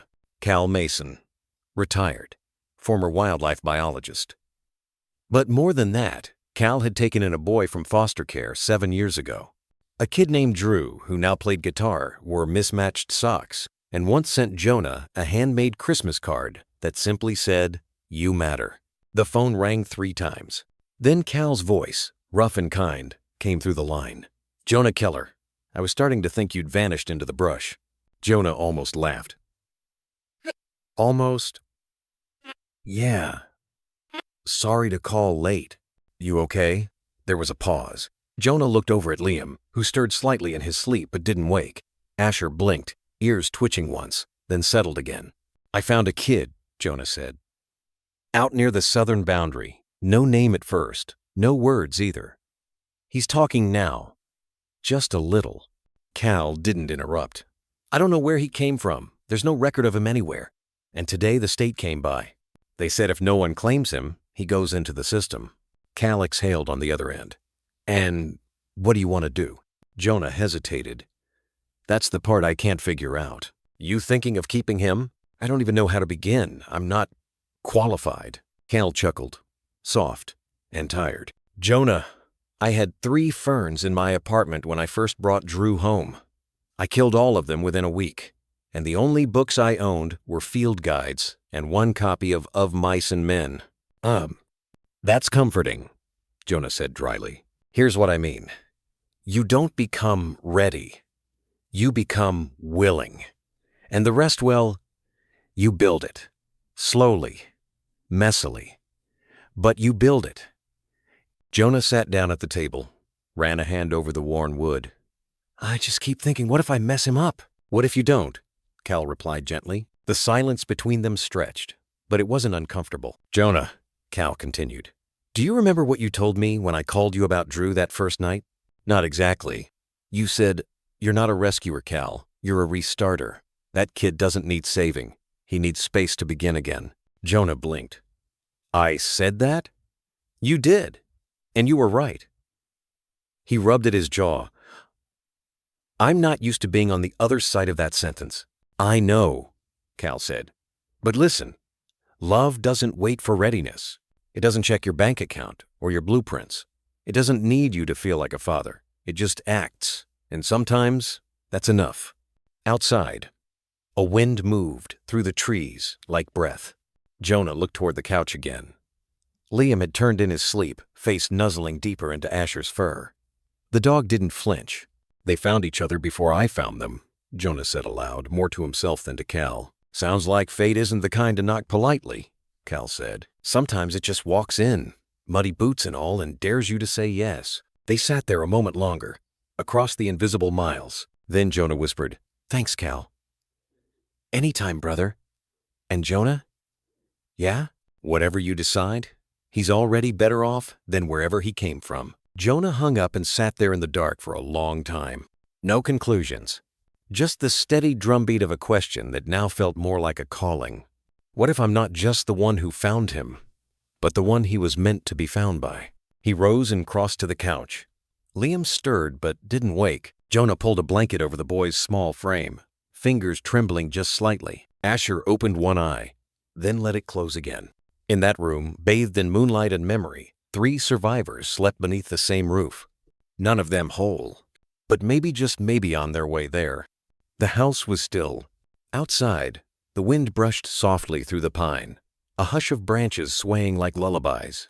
The kind of quiet that settles over places only the wild, no-souled, patient, reverent. Inside, The fire in the stove had burned down to low embers, casting a warm orange glow across the living room floorboards. The kind of warmth that didn't ask to be noticed, but was there if you needed it. Like a hand you could hold in the dark. Jonah sat at the edge of the couch. His elbows rested on his knees. His fingers were wrapped around a much smaller hand, dirty, scabbed, but warm and alive. Liam lay curled up beside him, deep in sleep. His breath rose and fell in soft patterns, the way children breathe when they've finally found safety. His head nestled against the makeshift pillow of Jonah's folded jacket and tucked close to his feet, like some guardian carved out of loyalty itself, was Asher. The old German shepherd didn't sleep quite as deeply. One ear was slightly lifted. His body curved just enough around Liam that it was clear. If anything entered this house with harm in its scent, it wouldn't get far. Jonah's gaze lingered on them both. He didn't speak, not out loud. Didn't need to. There are moments that arrive not with a crash, but with a settling, a knowing. And tonight, the knowing had come. It wasn't a grand epiphany. There were no angel choruses. No script handed down through the dark. Just stillness. A boy's hand in his. A dog's breath syncing with the room's rhythm. And in the middle of that, something soft unfolding in his chest. Something he hadn't let himself feel since the fire that took Asher's bark. Since the war took the version of Jonah who believed in second chances.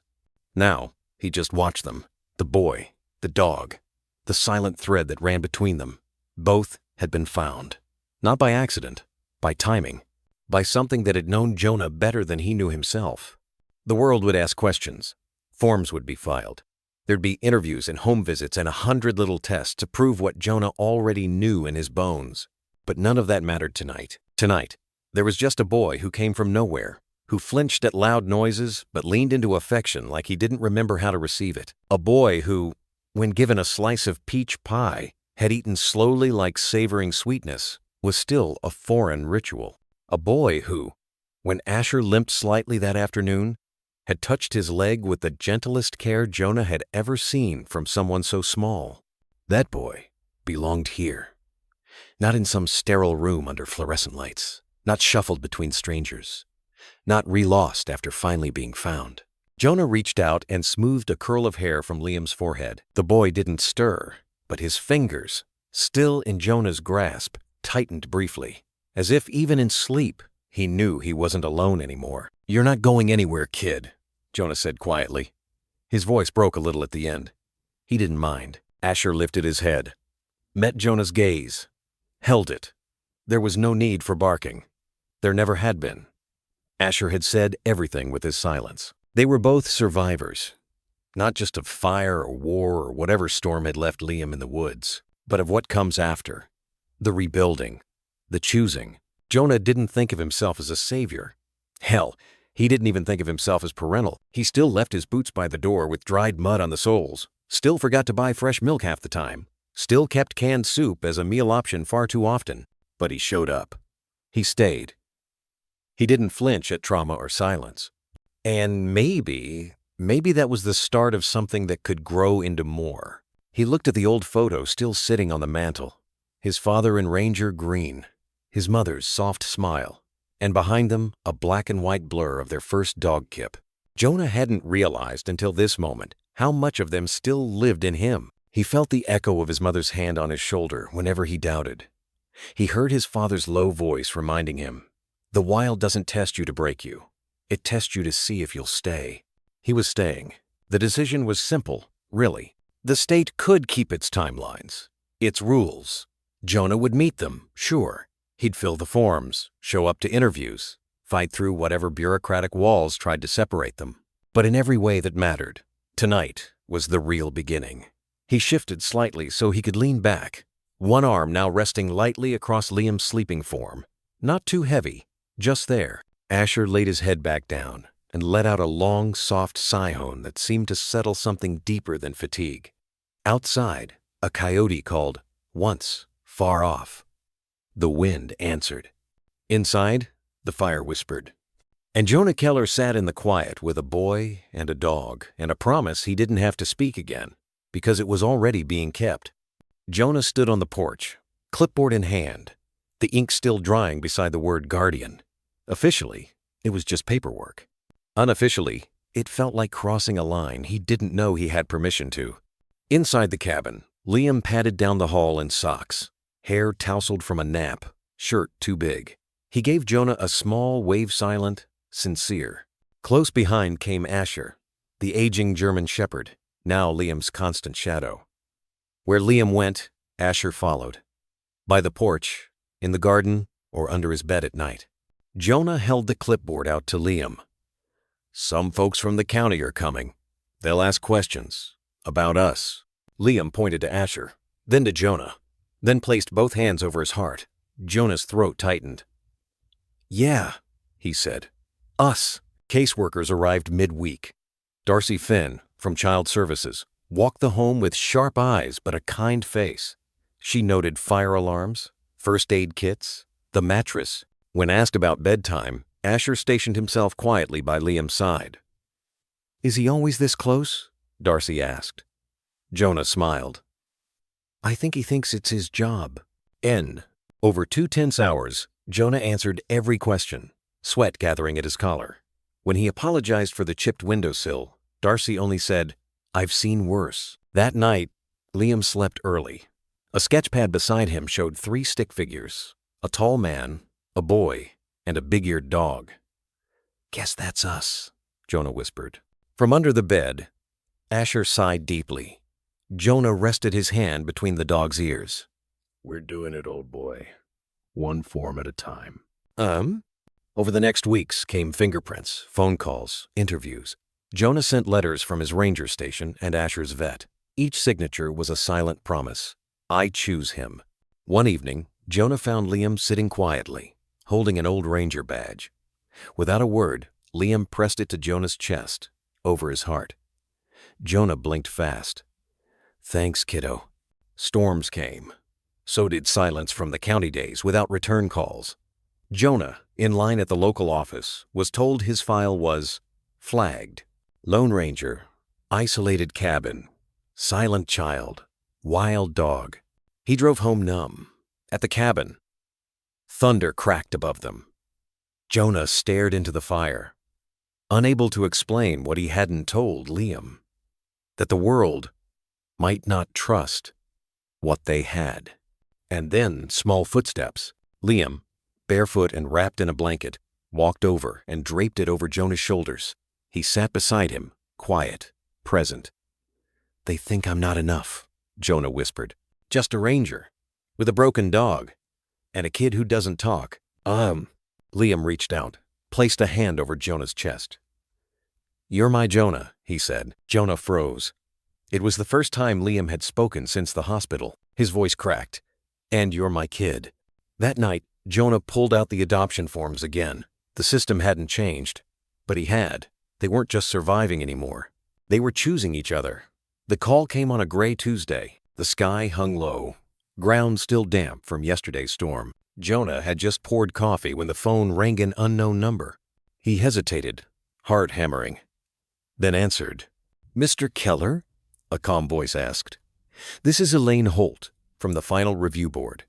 I'm calling about your petition for permanent guardianship of Liam." Jonah's breath caught. "You've been approved," she said softly. "Effective immediately."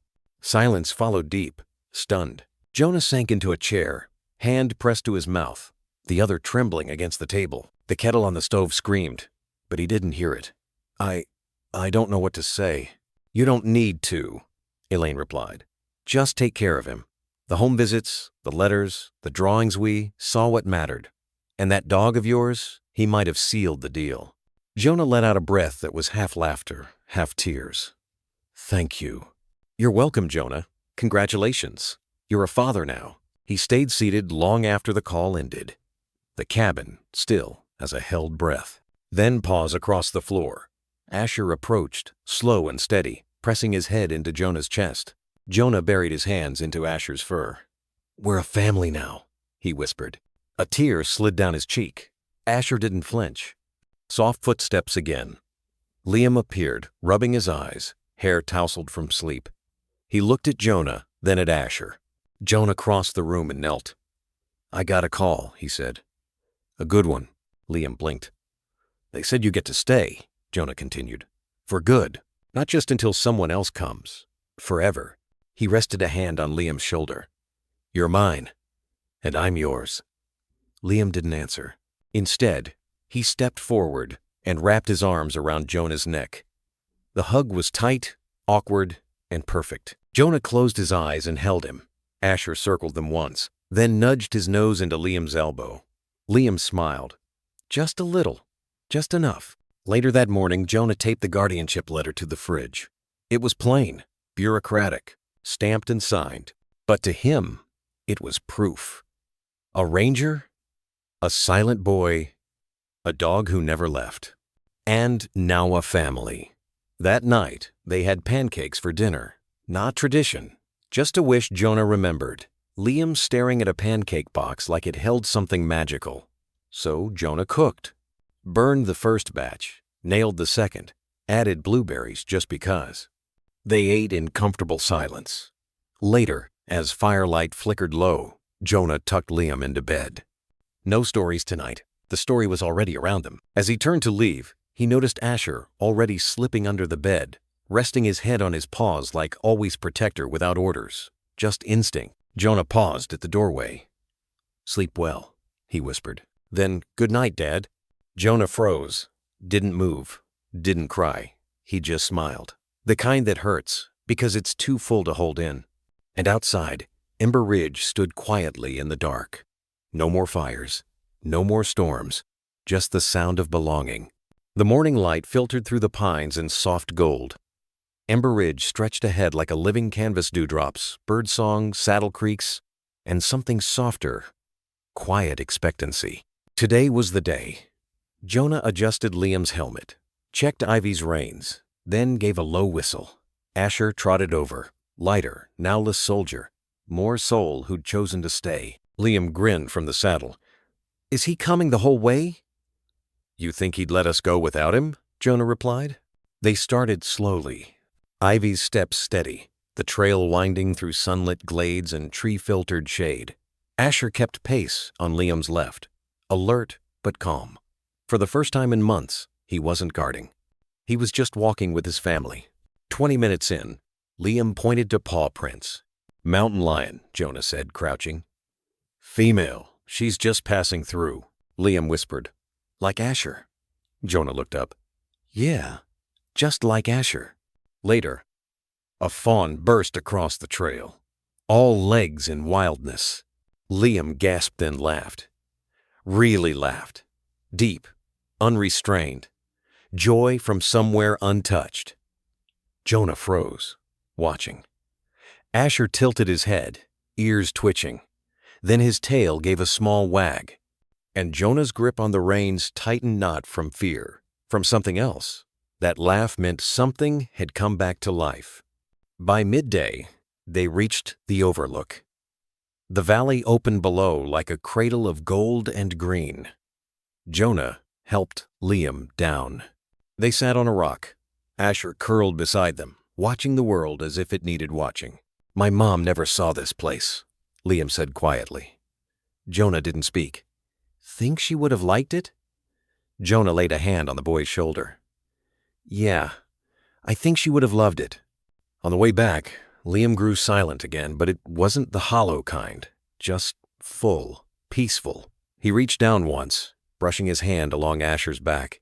The dog leaned into it. Does Asher get a badge?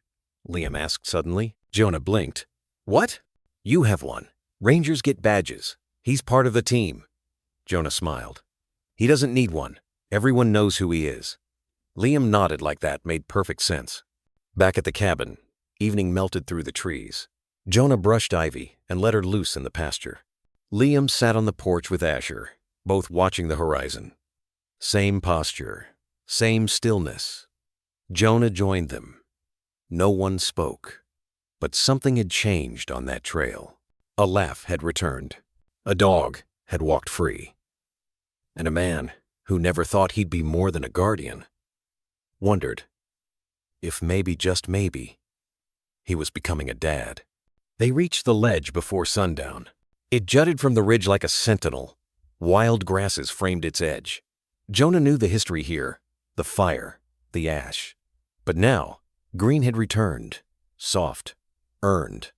Liam climbed down, wobbling, and wandered forward. Asher was already there, sitting with quiet poise, like he belonged. "This is where he always goes, huh?" Liam asked. Jonah nodded. "I call it Scout's Rock," Liam said. Jonah blinked. The name settled like it had always been waiting. "That fits." Liam knelt beside Asher, whispered something only the dog could hear. Asher nudged him gently, then rested his chin on his paws. Jonah sat nearby, took a breath, and said, "You ever hear how I found him?" Liam shook his head. So Jonah told the story. "It was 2 summers ago. A fire tore through the western ridge. I stayed back to help stragglers, got caught behind the line, no radio, smoke everywhere. I made it to this ledge. Thought maybe I'd signal a chopper. Then I heard a bark. I followed it through smoke and char. And there he was, burned, singed, but standing between me and the fire like he knew I'd go back. I passed out. When I woke up, he was lying on top of me, keeping me warm." Liam reached out and placed a hand on Asher's back. "They never found where he came from. No tag, no chip. Like he just appeared." Liam's voice was small. "He saved you?" Jonah nodded. "More than once." "And you saved him?" Jonah shook his head. "Number, he was already brave. I just gave him a place to belong." The wind stirred. "I used to feel like that," Liam said quietly. "Like I came from fire. Like no one would want to find me after it." Jonah knelt beside him. "You weren't lost. You were just waiting." Liam didn't reply, but his hand didn't leave Asher's fur. As they began the descent, the light faded into lavender. Grass brushed against their boots. The world felt hushed. Then the stillness shifted. Birdsong stopped. The wind shifted. Asher froze ears forward, body taut, alert but not afraid. At the edge of the glade, a lion stood. Large, still, glorious. Liam froze. Jonah's hand landed gently on his shoulder. "That's a male," he whispered. "Not hunting, just passing." Asher placed himself between Liam and the lion, calm and ready. Not aggressive, just present. The lion took one step forward, then stopped. His eyes met Jonah's. Time stilled. Then he turned and vanished into the grass like smoke. No words, just breath. Liam knelt and hugged Asher's neck. The dog leaned into him, no command needed. Jonah joined them, hand on Liam's back, other on Asher's shoulder. "You're safe now," he said. Liam whispered, "Even if lions come back?" Jonah smiled.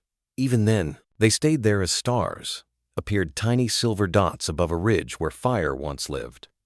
Eventually, Liam asked, "Why didn't Asher fight?" "Because he didn't need to. His job isn't to attack, it's to protect. And you were okay." Liam turned that over like a new language. "Do you think," he asked slowly, "he sees me the way he sees you?" Jonah's throat tightened. "I think he sees you as his." Liam blinked fast. "Even after everything?" "Especially after everything." "Oh." They rode back under the stars. Liam, wrapped around Jonah's waist, fell asleep on the horse safe enough to let go. Asher flanked them silently, his steps steady in the moonlight. Back at the outpost, Jonah carried the boy inside, tucked him in, brushed the hair from his face. "He didn't run," Liam mumbled. Jonah whispered back, "Neither did you." Asher curled beneath the bed, exhaling like a prayer. Outside, the moon rose over Ember Ridge. Inside, 3 hearts beat in quiet rhythm. The fire had passed. The fear had faded. And what remained was something unshakable. Something no badge could define. Family. The morning sun had barely begun to stretch across the horizon when the Jeep rolled past the weathered welcome sign of Ember Ridge. Dust rose in its wake, catching the light like tiny flecks of memory. Jonah was up early, boots already muddy, clipboard tucked beneath one arm as he checked the perimeter fencing near the observation bluff. The call had come the day before a request from a journalist who had heard whispers about a ranger, a wild dog, and a boy. Jonah didn't like whispers, didn't like attention. He liked quiet. He liked knowing where his boots landed, how the wind shifted before a storm, and the exact weight of Asher's paw steps behind him. Publicity, on the other hand, was noise. So, when the journalist arrived, polite and wide-eyed, notebook in hand and camera slung over his shoulder, Jonah was already shaking his head before the man even introduced himself. "I'm sorry," he said simply. "It's not a story I want to sell." The journalist Nico Alvarez, freelance writer for a conservation and human interest magazine, nodded without offense. "Understood," he said. "I just wanted to see it with my own eyes. I heard what happened. A ranger, a traumatized kid, a dog that chased off a lion. I thought, there's something more here." Jonah gave a tight smile. "There is," he said, "but not everything's meant for print." The conversation might have ended there, if not for Liam. He appeared silently from around the corner, a slice of bread still in hand, crumbs trailing behind him like breadcrumbs from some old fairy tale. His shirt was too biggin of Jonah's hand-me-downs, knotted at the waist, and his face had that half-sleepy glow children wore before the day truly began. Asher followed close, always. Nico's eyes lit up not in a prying way, but with the kind of softness Jonah recognized in people who had once been lost and somehow found. "Hi," Liam said, eyes flicking from Nico to Jonah and back again. "Are you here to see Asher?" Nico knelt slightly, respectful, not pushing. "I am. And you, if that's okay." And Liam looked to Jonah. Jonah gave a slow nod, eyes cautious. "It's your call, kid." They sat on the porch steps a little while later. Nico, Liam, and Asher curled between them like a warm, breathing wall. The sun climbed higher. Birds trilled in the trees. Jonah stayed back, half listening from the doorway, his hands pretending to fix the latch on the screen door he'd already repaired twice that month. Nico kept his voice soft. "Can I ask you something, Liam?" Liam shrugged, licking peanut butter from his fingers. "You can ask. What happened? Before you came here?" The boy was quiet for a long time. Then he said, "I forgot a lot. Or maybe I just packed it in a box in my brain. Like when you don't want to throw something away, but you also don't want to see it all the time." Nico didn't write that part down. He just nodded, slow. "And Asher?" Liam smiled, really smiled. "He came first, before the good stuff, before the nightmares got smaller. People say he chased off a lion." Liam's grin widened. "He did. And Jonah?" Liam looked down at Asher, gently stroking the dog's thick fur. His voice was smaller now, but steadier. "Jonah saved me," he said, "but not with fighting or yelling. He just didn't give up. Even when I was mean, even when I was quiet, he stayed." Asher nuzzled Liam's hand as if to say, "Me too." Jonah didn't hear the rest of the interview. He walked away. Not far. Just enough. Enough to let them have that moment. Boy and dog and storyteller. He was halfway down the trail near the stable when Liam caught up with him later, panting, barefoot. "Jonah?" Jonah turned. Liam frowned. "Did I do wrong?" Jonah shook his head. "No, kid, you did fine. They're gonna write about it," Liam said. "About Asher, about me, about you." Jonah rubbed at the back of his neck, suddenly aware of every callus in his palms. "I don't care about the attention." I know." Liam came closer. "But maybe someone out there needs to read it." Jonah looked at him, then really looked. This boy who once flinched at shadows and now ran barefoot through the dirt like it was home. This boy who had learned to laugh again, and maybe he was right. 2 weeks later, the article was published. It wasn't flashy. It wasn't clickbait. It was printed on actual paper black ink on soft matte pages, a photograph faded around the edges. The headline read, "The Dog That Faced a Lion and Won a Family." The article told the story simply. It didn't embellish. It didn't speculate. It didn't even name the exact reserve.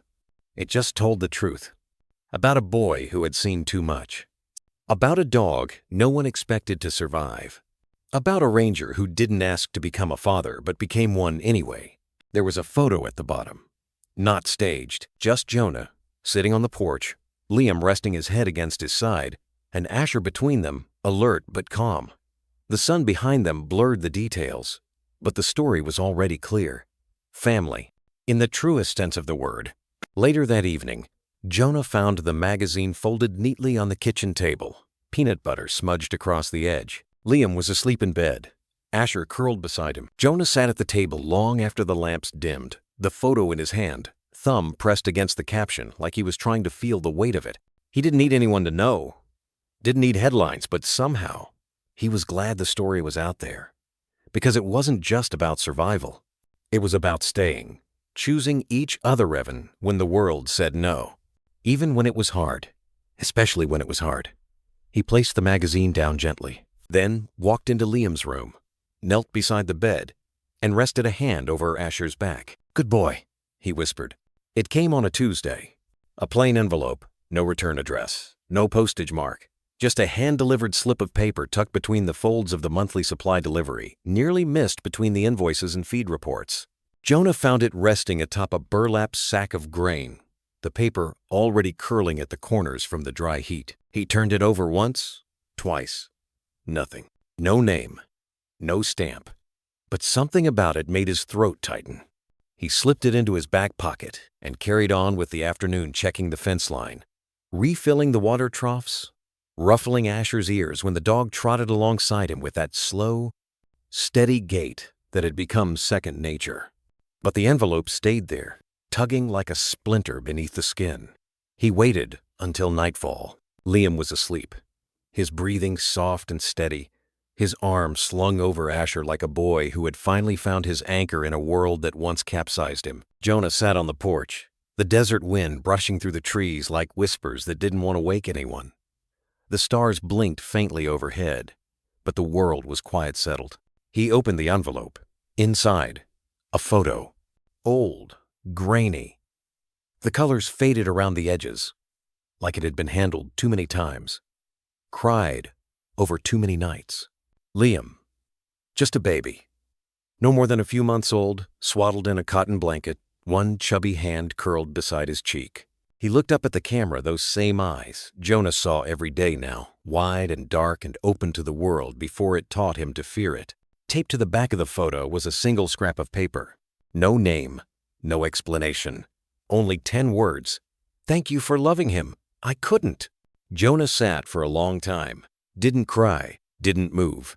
Just looked out at the quiet land, the same land that had broken and rebuilt him. The same earth Liam had learned to run on again. There were 1,000 things he could have felt.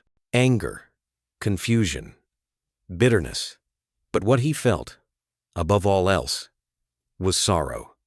Not just for Liam, but for whoever wrote that note. Whoever had carried that weight and left without saying goodbye. Whoever had once held that boy and couldn't stay. Whoever had chosen the silence over the reunion. Jonah turned the photo over in his hands again, running his thumb along the torn corner. Then, almost without thinking, he whispered, "I understand." Not out of absolution, but out of some quiet knowing. Some space he had carved in himself after years of watching things fall apart and still choosing to show up the next day. He wasn't here to judge. He was here to love the boy who had stayed. Later that night, he slipped into Liam's room, the photo folded carefully in his hand. Asher lifted his head, ears twitching, but didn't rise, just watched him with those ever-knowing eyes. Jonah tucked the photo into the wooden box at the edge of the shelf, the one where Liam kept feathers, shiny rocks, drawings of antelope and lions. Not hidden, but not pushed either, just placed, like a stone in a river, something you step over gently, but never forget. The next morning, Liam stirred late, hair tousled, sleep still clinging to his lashes. "Morning," Jonah said from the kitchen, flipping pancakes, the smell of butter warm in the air. "Something smells good," Liam mumbled. Jonah grinned. "That'd be these legendary flapjacks. You're overdue for a feast." Liam climbed up on the stool, legs swinging, eyes bright. He didn't ask about the letter. Didn't know. Maybe one day, Jonah thought. But not yet. Some truths had their own clocks, and some reunions never came because they weren't meant to. But love didn't wait for those. It showed up anyway. In pancakes, in quiet porch nights, in a dog that never left. That evening, Jonah watched Liam and Asher play in the yard, the sun spilling across their backs like a promise no one dared to speak aloud. The boy left a sound so free it made Jonah's chest ache. He reached into his pocket, unfolded the note again. "Read it one last time. Thank you for loving him. I couldn't, this time." He didn't whisper anything back. He just folded it again gently, reverently, and placed it in a tin beside the spare keys and old photos. Some stories never got their endings. But they still mattered. And sometimes, the people who disappeared weren't cowards. Sometimes, they were just broken in ways no one ever saw. And sometimes, if you were lucky, you gotta love what they couldn't. They walked the dirt road in silence, the three of them, man, boy, and dog, casting long shadows across the sun-baked earth. The path hadn't changed much, still rutted and dry, lined with brittle grasses and low acacia trees that rustled in the breeze like they remembered something you didn't. The same distant hills framed the horizon. The same buzz of cicadas hummed in the golden heat. But they had changed. All three of them. Liam's small hand wrapped around Jonah's 2 fingers, the way he always did when the world felt big. He didn't need to cling anymore, not like before. But some gestures remained not out of fear, but out of belonging.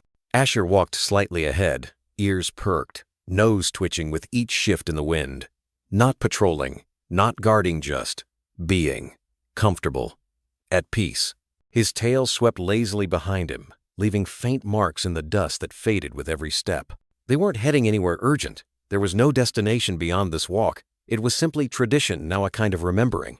This was the road where it had all begun, where Jonah had first seen Asher burned, starved, watching the fire retreat behind him, where Jonah had later carried Liam, limp and trembling, from the wreckage of whatever came before, where wild things had once run and broken and come home again. The sky over Ember Ridge glowed like a painting only nature could ever finish. Swirls of amber and rose bled into lavender and dusk, and the first stars dared to peek out, as if to bless the closing of something sacred. Jonah inhaled deeply. The air smelled of warm stone, dry bark, and the faint sweetness of distant blooms. Familiar, grounding. He looked down at Liam. The boy's eyes were wide, tracing the shape of a hawk as it soared overhead. "Do you think it remembers us?" Liam asked, pointing upward. Jonah smiled. "I think everything out here remembers." Liam considered that. Even the fire? Especially the fire. They kept walking. Asher suddenly paused. Stopped mid-step, nose lifted. Then slowly, reverently, he stepped off the path and climbed a low rise to the right. He knew where he was going. Jonah followed, without asking. At the top, the view opened up to a familiar outcropping, a large sun-warmed rock that curved like a ledge over the valley. Scout's Rock, Liam's name for it. Asher's sanctuary. Jonah stood still, the weight of memory brushing his chest like wind through leaves. Here was where he'd first truly seen Asher's soul, not just the damage, but the depth. Here was where Liam had sat, silent and trembling, and watched his world begin to heal. And now, here they were again. Different, but whole. Asher lay down on the rock, resting his chin on his paws, eyes scanning the valley like a sentinel who had finally earned his rest. Liam climbed up beside him, tucking himself under one arm like it was always meant to be that way. Jonah sat behind them both. He didn't speak, didn't need to. The silence between them wasn't empty, it was full. Full of every mile they'd walked, every word they didn't say, but lived. For a long time, they just watched. The sun dipped low, painting everything in honey and rust. The trees below shimmered. The wind cooled. And somewhere in the distance, a lion called out, not in warning, but simply to remind the world it still ruled a corner of it. Asher's ears flicked, but he didn't move. Liam leaned into his fur. "He's not afraid anymore," he whispered, half to Jonah, half to himself. "No," Jonah said softly. "None of us are." He reached into his satchel and pulled out a small, carved piece of wood. A figure, rough and simple. A dog standing beside a boy. He handed it to Liam. The boy turned it over in his palms, thumbs brushing over the edges. "Is this us?" Jonah nodded. "It's always been us." Liam smiled, then looked out again. "Do you think the wild can love people?" he asked. Jonah thought for a long time, then answered, just above a whisper, "I think some wild things aren't meant to stay wild. I think sometimes they find their way back." "To what?" "To love," Jonah said. "To home." The light dimmed. The stars came alive, first one, then another, until the sky became a sea. They made their way back down the ridge slowly, Asher walking between them now, his gait strong, unrushed. And just before they reached the bend where the road turned toward their cabin, Jonah paused, turned back for one last look. And in that quiet, endless moment, the truth settled in his chest like a warm ember. They were no longer survivors. They were a family. And this place, this untamed, unpredictable, scarred landed, had loved them back in its own fierce, quiet way. Some stories end with a bang. Theirs ended with footsteps in the dirt, fading slowly into night. And the wild? It watched them go and did not forget. Some bonds don't need words. They live in glances, in quiet walks, in the way a dog leans into your hand when the world feels too heavy. Stories like Jonah, Liam, and Asher remind us that love can take many shapes, sometimes four-legged and fur-covered. German shepherds, with their fierce loyalty and gentle hearts, show us what it means to protect, to forgive, and to stay. If you've ever looked into your dog's eyes and felt something deeper, like they understand you're not alone, there's a quiet kind of healing in that connection. If you'd like to explore ways to deepen that bond, especially with a loyal companion like a German shepherd, there's a gentle little resource I came across that might speak to you. It's nothing flashy, just thoughtful, honest guidance for those of us who believe our dogs aren't just pets, they're family. If it feels right, give it a look. No pressure. Just something I'd share with a friend who loves their dog the way I do.